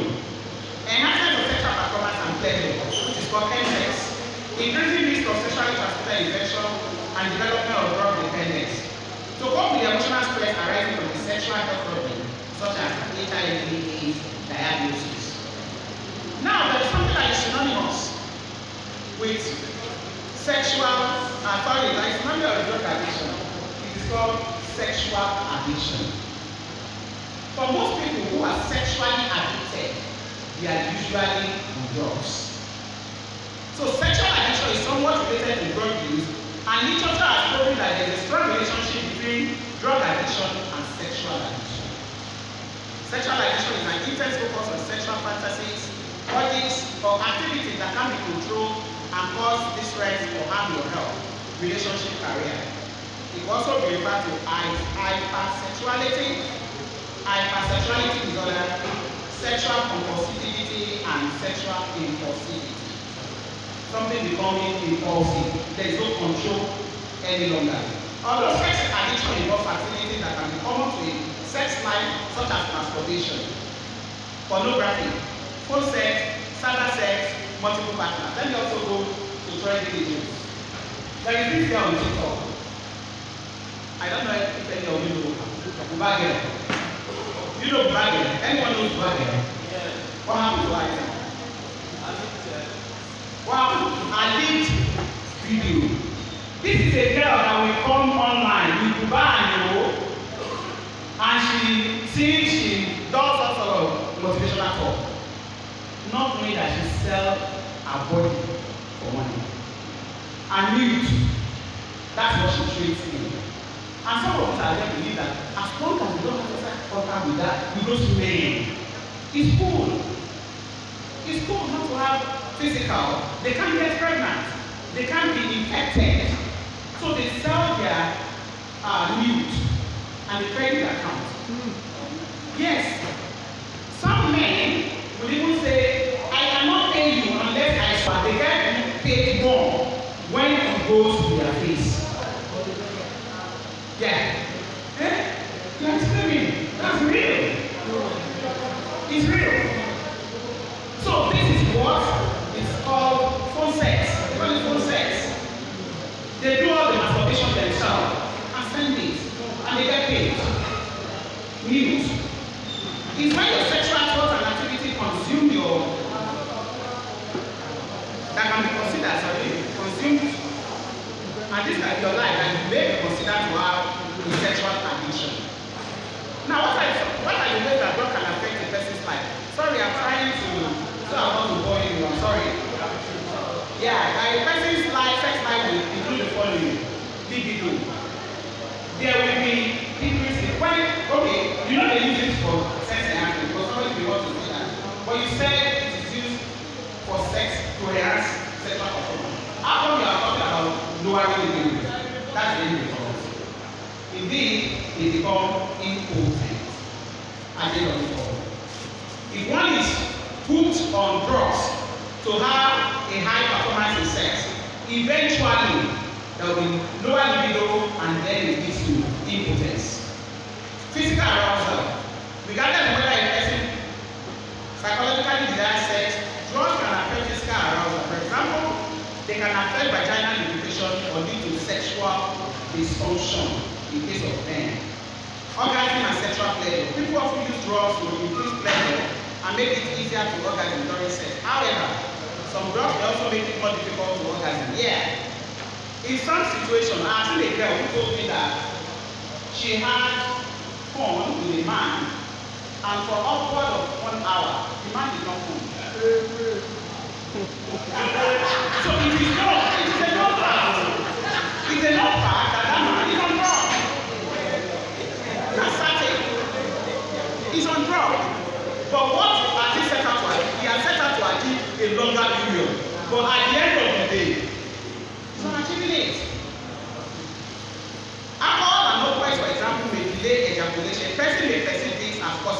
or negative, depending on their sexual goals. Sexual risk taking. Some people take risk sexually. People may take more sexual risk when under the influence of alcohol or drugs. Some people may perceive this as positive when drugs increase inhibition or anxiety. However, in some cases, certain potentially harmful sexual behavior can also lead to sexual assault, sexual abuse, and sexual practices that could lead to negative effects. You know, in our sexuality education, there is what is called sexual orientation. Sexual orientation means whether you are gay, you are a lesbian, you are, there are other names, psychologists call it. Bisexual. Somebody wants to tell me. Bisexual. Bisexual, bisexual. There are other sexual orientations. Other ones, apart from this one that we do. How about the ones with animals? Bestiality. Not polyandry. Bestiality. Is that what? Bestiality. Bestiality. There is bestiality. Bestiality is having to have fun. Let's go to two. Let's go about that. Okay? There are some drugs. There are some drugs that are the most dangerous to use and get addicted to for sex. And this includes poppers, if you don't know them. There are a group of drugs that people use to enhance sex and make anal sex easier. There is also another trending story. You don't know it. That guy who was gay, who had injury to his anus, he's late now. He had property. Oh, none of us here read that story. Wow. Anyway, maybe because I like sexuality, I do with my research in that area. I do for everything in that area to make me current. So we have poppers. They can cause sexual injuries and side effects such as low blood oxygen and death. So it is not cool to be a gay, the Bobrisky of this world. It's not cool. They won't tell you what they are going through psychologically and physically. But they are influencers, they are social influencers. That when our youth see them, they go crazy for them. They are their role models. They want to be like them. See, the recent one is Asaba. That they were arrested. Asaba. Am I speaking what happened there? Worry. And they just release them. Okay, it's Delta. It's not Asaba. Whatever you call it. This is Delta. It's not Asaba. Whatever you call it. They just release them yesterday. So these are some of the things that can make an access easier for them. We also have date rape drugs. Date rape. You know, normally there is date. You date somebody, you take that person out. But there is what they call date rape. That person will forget what happened. Will never ever remember. They just drop it in a glass of water. It is colorless. And so it is essential that when our girls go on date, they must be careful. Stimulant drugs such as vitamin, ADH drug, and cocaine can cause heart health issues, including sudden death. Alcohol affects judgment and the ability to consent. But because it's such a common drug, users may perceive it is, may not perceive it as drug. You know, alcohol, you are put with it. Your beer, no, it should not be called beer, it should be called alcoholic beverage. That's a alcoholic beverage. It is the whiskeys, the other ones that are the thunder. Professor, what will you say something?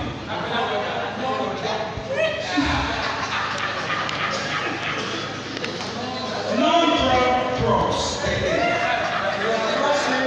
They are not drugs. Actually, they are drugs. Okay, real. That's a topic for another day. Non-drug drugs.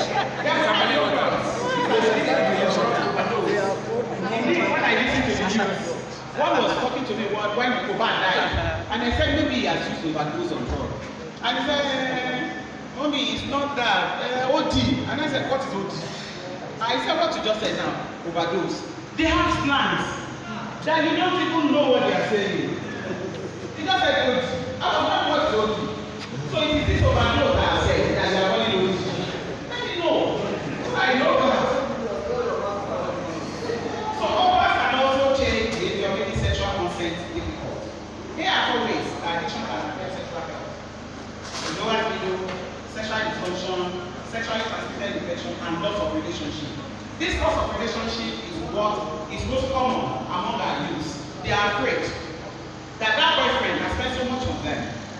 If they go away, there will be loss of relationship and there will be economic loss. And they do not want to experience that. So they want to stick to the relationship. Even in the case of having a threesome or a foursome. Whoever understands that. You don't understand it. Consult this.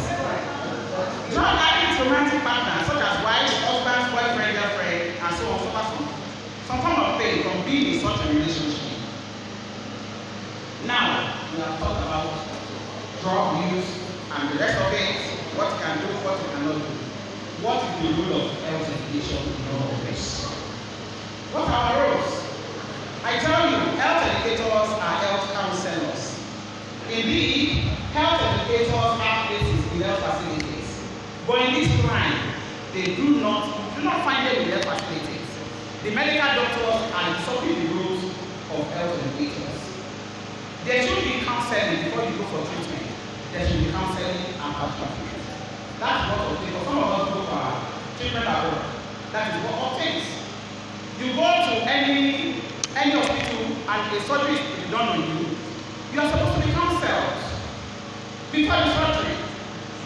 But it doesn't happen. Is it the surgeries that you move your kidney now? Please don't go for any surgery now. Now, what are the strategies?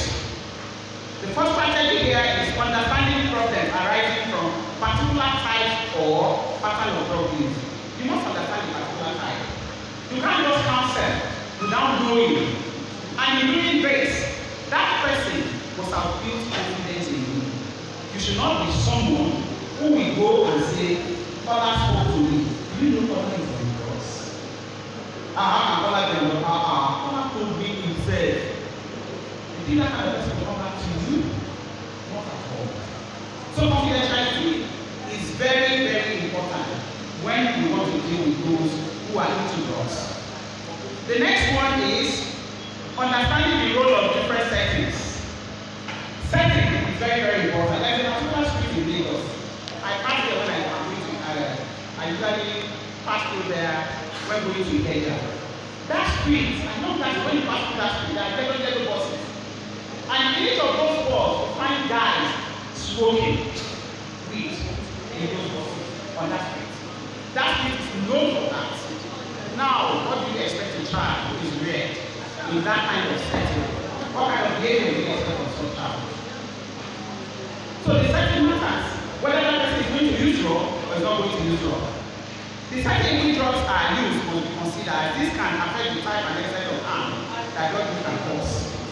People use drugs in public places often do so furtively and hurriedly.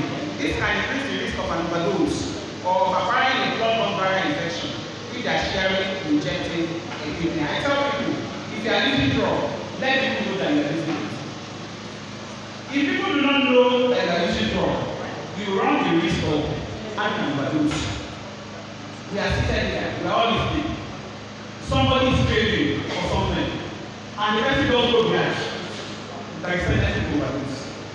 Because you want to make up for all the hours that you have sat, and you still want to make up for the hours that you may likely stay before you do. So there is tendency to use overdose when you do drug secretly. Then you must understand the arms to individuals and arms is age, there's the age to individuals and community. And that is where the sustainable development comes in. You are doing drugs. You are not being considerate. They say the secondary smoker is the most affected. It is not you that is the primary. But you are not. You are oblivious of whatever you do to anybody. You are in the public, you pray for it, and you just do your thing and start smoking. You must have consideration for others who are not health education should address. Example of factors to consider when assessing drug problems: age, gender, physical. You must consider all of these when you are addressing the drug problem. What is the age of the person you are trying to counsel? If the age is say 60, 65, then the need for you to trace back the background, how long that person has been taking. What is the level of dependence? You cannot just start. You cannot equate it with a youth of 18 years who is just experimenting with it. A 65-year-old, there is a better background to be known about a 65-year-old than a 18-year-old. Then I said earlier that if you are a male, you are more vulnerable to drug use than being a female. Then your physical health is also determined. Somebody who has been placed on tramadol, and somebody somewhere just say tramadol, you are still using tramadol. There is another drug that can take care of that pain and is more potent than tramadol. I will round up now. Thank you, sir. I will round up now. So it is important that we ask all of these questions before we go into counseling of these people. Ethnicity, religion, and sexual orientation. The sexual orientation has spoken about it. Identifying and prioritizing the problem to be tackled. There must be this assessment. You must do this assessment to know what and what you want to tackle. The way you tackle cocaine use is not the same way you tackle marijuana use. One is the level of one is higher than the other. Developing appropriate health and social responses. The goals are to prevent young people from initiating drug use. So the aim when people initiate drug use, to prevent experimental drug use from becoming regular use, to help people stop using drugs, to reduce drug use and harm among people who are already using drugs, and the rest of it as a conclusion and recommendation. Today, it is not just saying that social and economic ill plague many countries of the world, with the unprecedented changes and development that characterize the world presently. Many people, especially the youth, are exhibiting behaviors that are inimical to the good of society, including nation building, national growth, and development. Drug addiction and related criminal activities, especially intimate partner violence, remain serious problems that affect the lives of most Nigerians. Following the apparent inability of the various interventions of government to curb drug addiction, deploying health education to arrest substance abuse is a promising strategy. This approach, through examples of programs illustrated in this paper, drug addiction and its attendant challenges, and maintaining sustainable development. This article constitutes a toolbox for policymakers as it contains practical information about a range of proven and promising strategies to reduce substance abuse and addiction. Components and strategies for the attainment of sustainable development alone, cannot solve the problem of drug use, but health education strategies can, because its focus is mainly preventive, as health education helps to motivate interest in improving sustainability, develops responsibility for health, and assist the problems touch us all, and we all need to be part of the solution. Thanks for listening.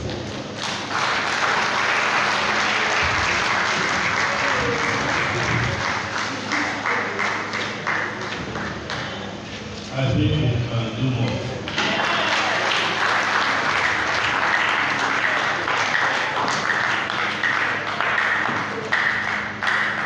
Professor PDA departed on sexuality, and she started first of all by looking at drug use as the umbrella, whether drug addiction, whether drug abuse or drug misuse. She let us know different types of drugs and evils of drugs in our society. She now related it to drug and human sexuality, which is the core of her presentation. She spiced her presentation with life-threatening sexuality and drug abuse issues in our society. especially among young people.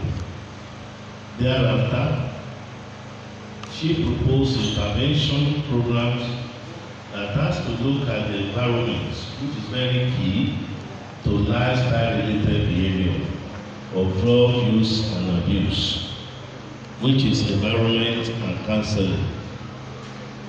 She ended her presentation with implications of all what she has made us to understand for us as teachers or lecturers, coaches, counselors, and parents. So that is the summary of our beautiful presentation. Let's have one or two questions. You mentioned the presenter. Two each so that we can go. Kufu? Akafu, sorry. Come out. We do have the moving mic.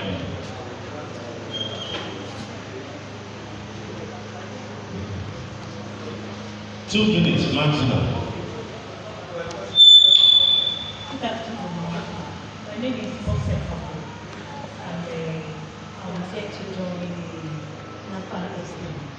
But I actually had a master's, had 2 masters. One is sport sciences, and the other one is sport politics, ethics and integrity. So the issue of drug in sport is very important. And I just want to add to what you just said concerning sexuality and the drug addictions. So it's very important because I would like to share my knowledge with those people that are here. The issue of drug addiction that relates to sexuality is very important in sport. For example, you made mention of methamphetamine, and then it has compound name that many coaches will be or many professors will not know. And those things they are used for heart treatment. They are used for heart treatment, anti-inflammatories. And I just want to let them also know that in sport we are also battling with the issue of drugs because it has compound and generic names, and they have small names that you cannot really think of. So I just want to also add that there are a lot of cases where most of those things, they are stimulants. And if you have an athlete, you're supposed to know how your athlete behaves, because she should make mention about the behavior to know. And one key thing about a coach is that she must be able to visualize your athlete and know what they're doing. So finally, I just wanted to also add as well that there are cases of drugs that cause loss. Recently, I watched a clip that some girls are selling Milo slush. So that means that they added marijuana with Milo and they distilled it. And imagine if you have an athlete that they want to eat now. Now is the problem with sport and nutrition and sports and performance. We talked about performance yesterday. We didn't mention the performance and effect of drug use. So if you labor too much and you train an athlete, you don't monitor their nutritional background. Things like this, they are very important to educate us. Thank you so much. Thank you very much. What she has just told us is you know whether you take a degree in health education or human kinetics, you must do dog and sports. Am I right? And essentially she's talking about doping in sports. Any other, that's observation. Question now. What we need is question. Arising from what the presenters have said. Question. After question, we don't have question. If you now have addition, please just limit to 2. Question. Okay. Addition. And then no question. Okay. President, that question. Prof, thanks so much for your beautiful paper. you know, I keep wondering. There are individuals who stay put in abusive situation. I remember when I was younger, you know, we used to have a professor where I was lecturing. He had 2 wives, and nobody can stop him from having sexual affair with any of the women. No, not in the open. He could beat the wife, abuse, sexual abuse. Yes, even as a husband. But they stayed put. From your research, please tell us, why do those people stay put? Love. Why do they stay put when they are so abused? You know, this prof at times used to tie the women to the bed. It became, you know, big issue. So when you see that prof around, you just, everybody will be doing choo. But the women refuse to leave. And it's not only women, I mean wives, so some girls so refuse to leave relationship. Why? I don't know if you have had something or research. Thank you very much, Ma. I will quickly respond to that. Although I've not read about such situation, one, I've not researched into that kind. But I just want to postulate that the probability is one, that husband may be on drug. That anytime he craves for it and they do not answer him, they are all in trouble. Because at that time that the craving is so high, he has to just do it. You must be in the mood. Or what we just discussed now, which is hypersexuality or sexual impulsivity, where you just have that impulse. Some persons, it is a disorder. It's not normal to have such. But why would women want to stay put? Perhaps they have not told you that there are other gains that they are getting.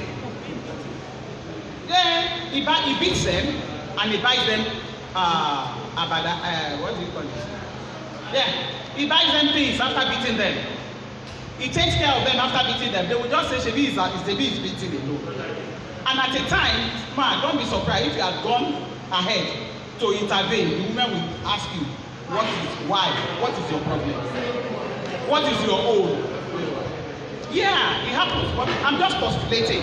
I have not gone into that research, but perhaps that may be the reason. One other reason that may make a woman stay put could be the issue of children. Some women would not want to leave because of their children. I rest my case. Well, thank you. Vice Chancellor, thank you for your brilliant presentation. Like she said, that is a disorder, abnormal psychology, and what we call it in human sexuality is sexual sadism. Sexual sadism. In fact, you have some. How many of us are familiar with aboniki? Some will put aboniki in their vagina or penis. That is why, and vagina, that is why they will enjoy sex. That is the area of aboniki. The last aspect, please. The last aspect, which is she also said, is the issue of women, and that is culture and sexuality. It will tell you how many you will see our women, especially where part of Nigeria I come from, no matter what they suffer, they will say, I'm staying with my children. But immediately the children are maturing, you will see that the women will change. The women will now tell you, I'm not married to my husband again. These are my husband. The day a woman tells you that, know you are on your own. Thank you very much. Any other? I will not take this. Okay. After Prof, then my sister there. Sorry, Prof, then we end for today. 1, 2, 3. I'm just giving it to those who have not spoken. Sorry, my sister. Thank you, President. Hello. Hello.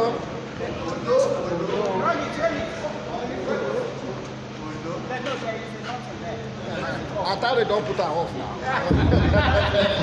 Thank you. Mr. Presenter, this question is not, it's an observation to be directed as a take home by everybody seated here. Beautifully presented. Causes, what do we do? Focus our strategies, either as a head educator or those who are planning to say, let us stop. They will seem to have forgotten one area. That's am I protected? That area, I want us to go home and focus our attention. That particular item that is being abused, it is because it is available. The Indian hens, they are planted all over here. You will not go after the farmer. You will go after that boy that is abusing it. If the security want to do the work, go there, destroy the farm, arrest that person, the source will go. Those coming from a foreign let the immigration, whoever that is in charge, stop and that item will not be available. And lastly, those who are supposed to discourage our youth from taking all these items, they are also the one encouraging them. Go to correctional homes. This one man has just been jailed because of one drug-related offense or the other, and he still having access, supplies the supply route from the man, the correctional officer here. I think let us focus on the very source. Thank you very much.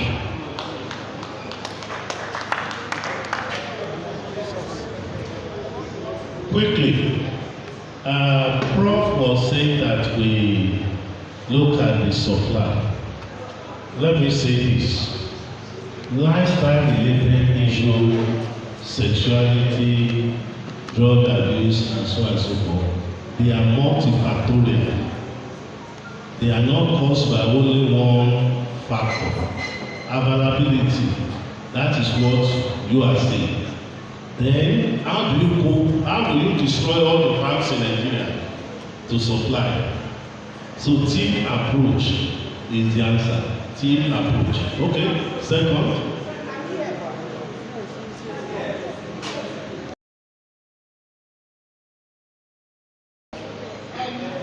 Thank you for the opportunity. And my own input, I don't know whether I will call it a question, but my worry or my input to this conference, I was looking at the theme, adapting emerging trends in professional training and practice of health, physical education, recreation, sports, dance for sustainable national development. I've listened to our lead paper and keynotes. So I want to also add, from all that has been said here and all that we're going to take home, I'm yet to really pin down some of these emerging trends that we need to take home from this conference to begin to practice in our field of profession. Is it in physical education? Is it in health education? Because personally, that was why I tried to be here, present. Probably, all of us came from different backgrounds, different environments.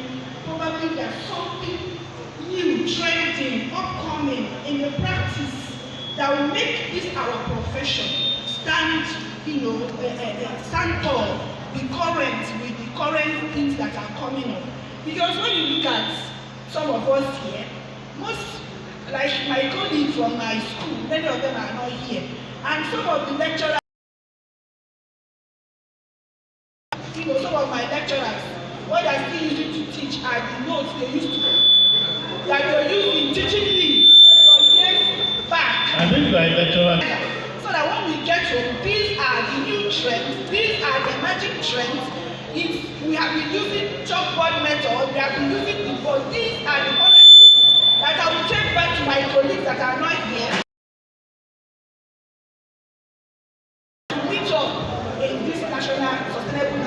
Well, thank you very much. Please you will talk.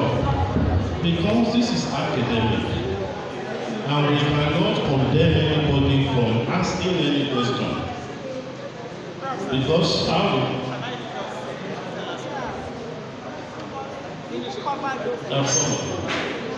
because I serve as the chair and rapporteur.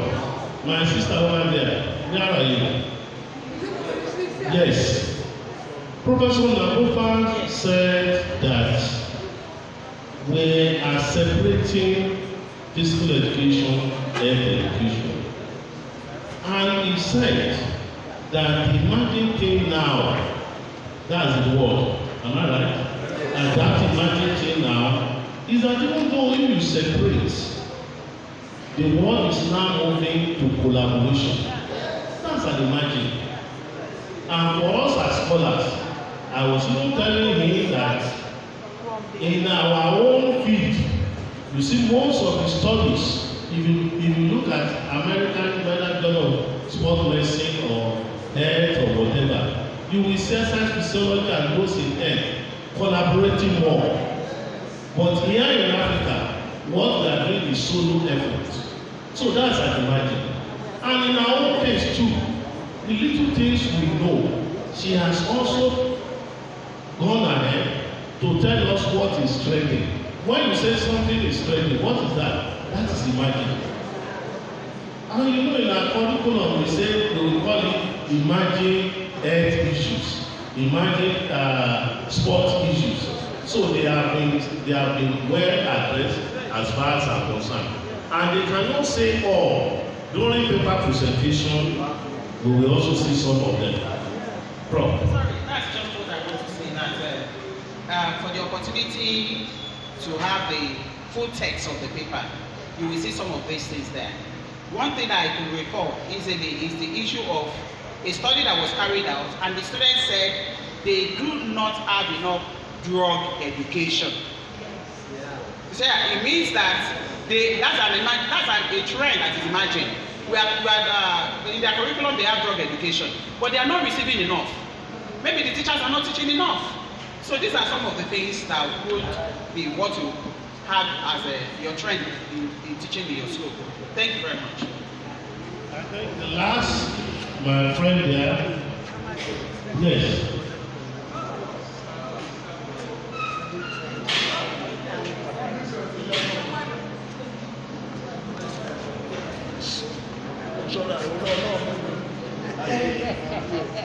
I just want to appreciate the two Daily Pepper and keynotes. Actually, they did a wonderful job. They did a very great research. When they are doing it, I was very, very busy putting down so many things. Even some I couldn't get it. I'm just pleading, if you people will use, let's start from us, by making it available for us. If it tells that we pay, and so that we can handy of it, that is one. Then for that of Professor Napher, hey, now wow, he did great. He did great. Said so many things which we can even hold from here and stretch, either as a research topic and so many other things. I think Sasco is here. He made mention of using media, infrastructure, and others. I ask myself that the aim of coming here is lending the trends, emerging trends. And I have been hearing about darkish fish, hawk eye, CVR. We here, some are coaches, some are lecturers and professionals. All these things have not been mentioned. When are we going to get them? Where are we going to get them? Can we give what we don't have? When we don't know all these things and we are moving outside, so I expect that we just have an impact, a little knowledge on how all these things are. That is one. So, the third one is, what are the methodology? How do we put this thing to impart it as a coach, as a lecturer? After saying all these things, what are the measures? Thank you. Well, on behalf of the President, may I ask us all to still appreciate the paper presenter and those who have questions. Thank you very much.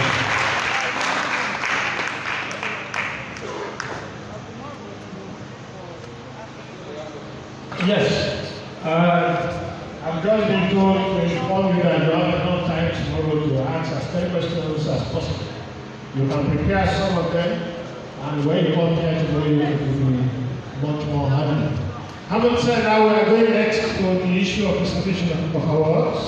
We have two to present the last batch now, and we want to make it briefly and snappy. We want to invite the representative of Professor Fidelis Abuja, the representative, I think the secretary said they were going to stand in for Professor Abuja, or who? Okay, please come forward. There is no citation to that. I will Professor Abuja.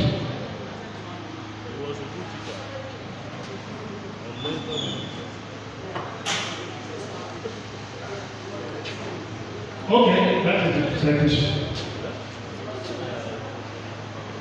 So please ask for start here.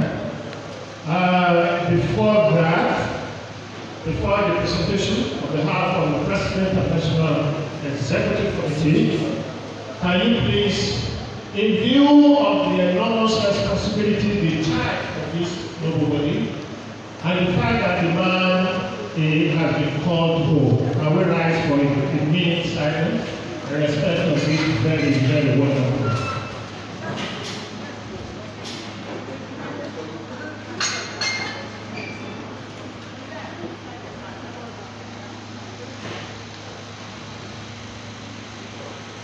May the soul of the department rest in perfect peace.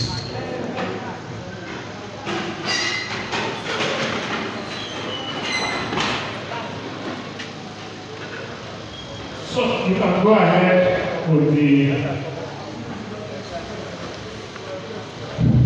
Good evening, everybody. I am Dr. from the Department of Human Genetics and Health Education, Federal University of Katsina State. I'm here, I'm given that honor to read citation on late Professor Fidelis Abuja. Professor Abuja was born on December 14, 1938 at Unguru, in Imo State. He attended St. Bridget's School, Unbize, from 1946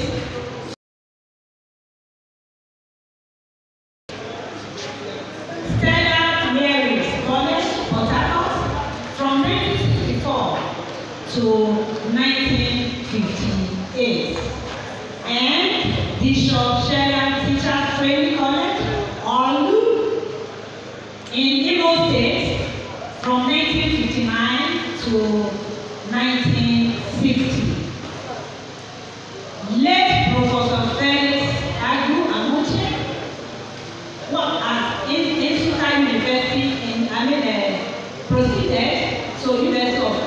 area Nsukka 1961 to 1965.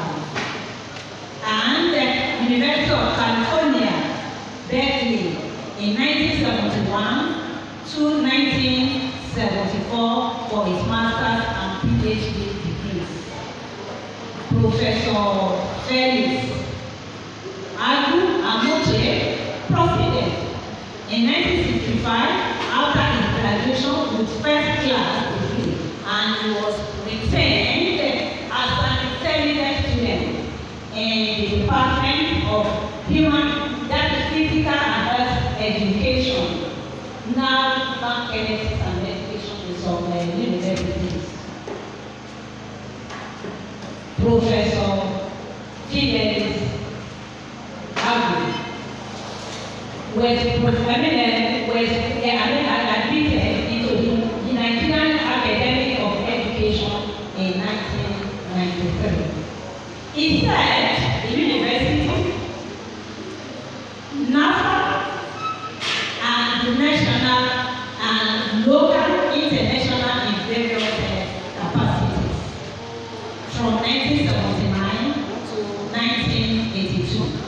He served as head of department, Human Genetics and Health Education, formerly as Physical and Health Education, and steadily rose to the rank of a professor in 1987.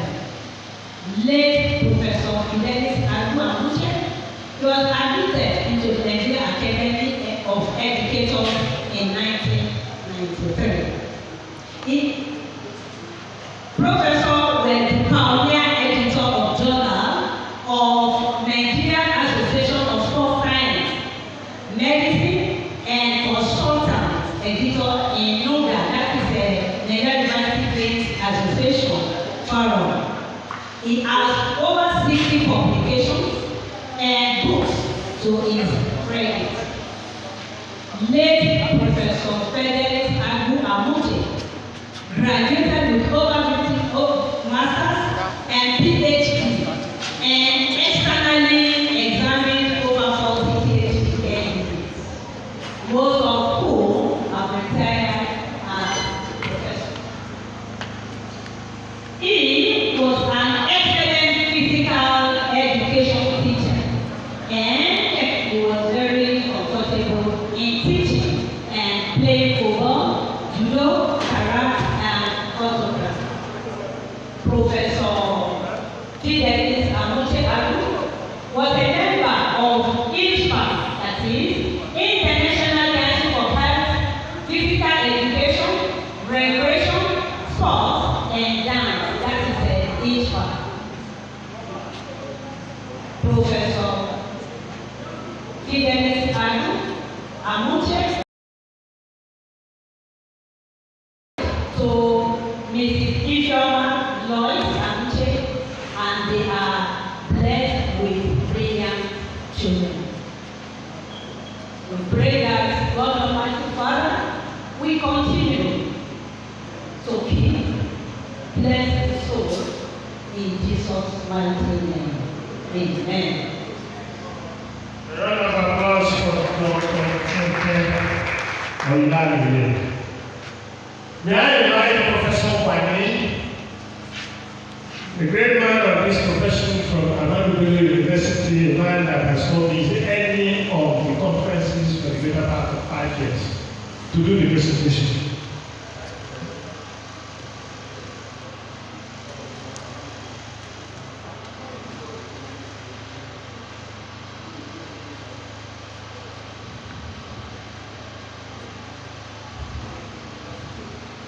On behalf of the National Executive Committee of Napher-Sd, I give this posthumous award of Fellow of Napher-Sd to our late father, Professor Fidelis Amoche, in recognition and appreciation of your immeasurable contribution and support for Napher-Sd on this 20th day of September 2023.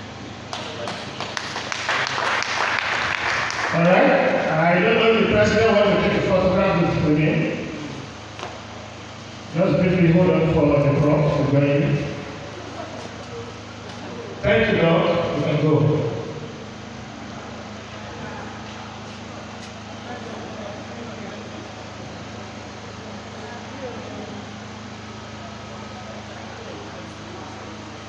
Thank you very much.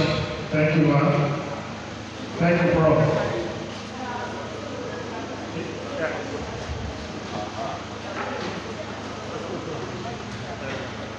Now, the last for today,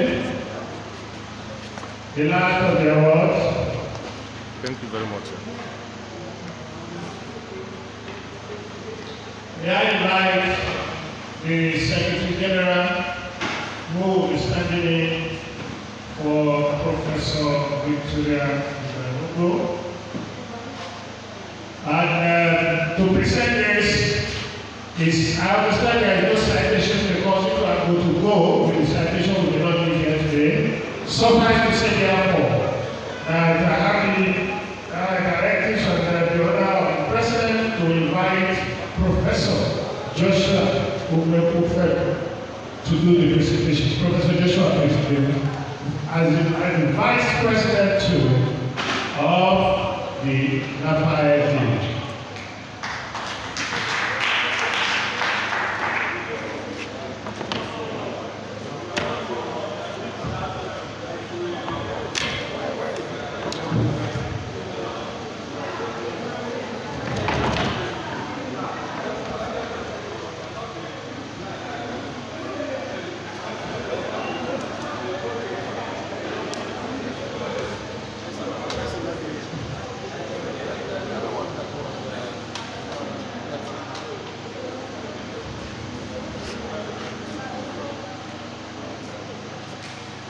Thank you very much.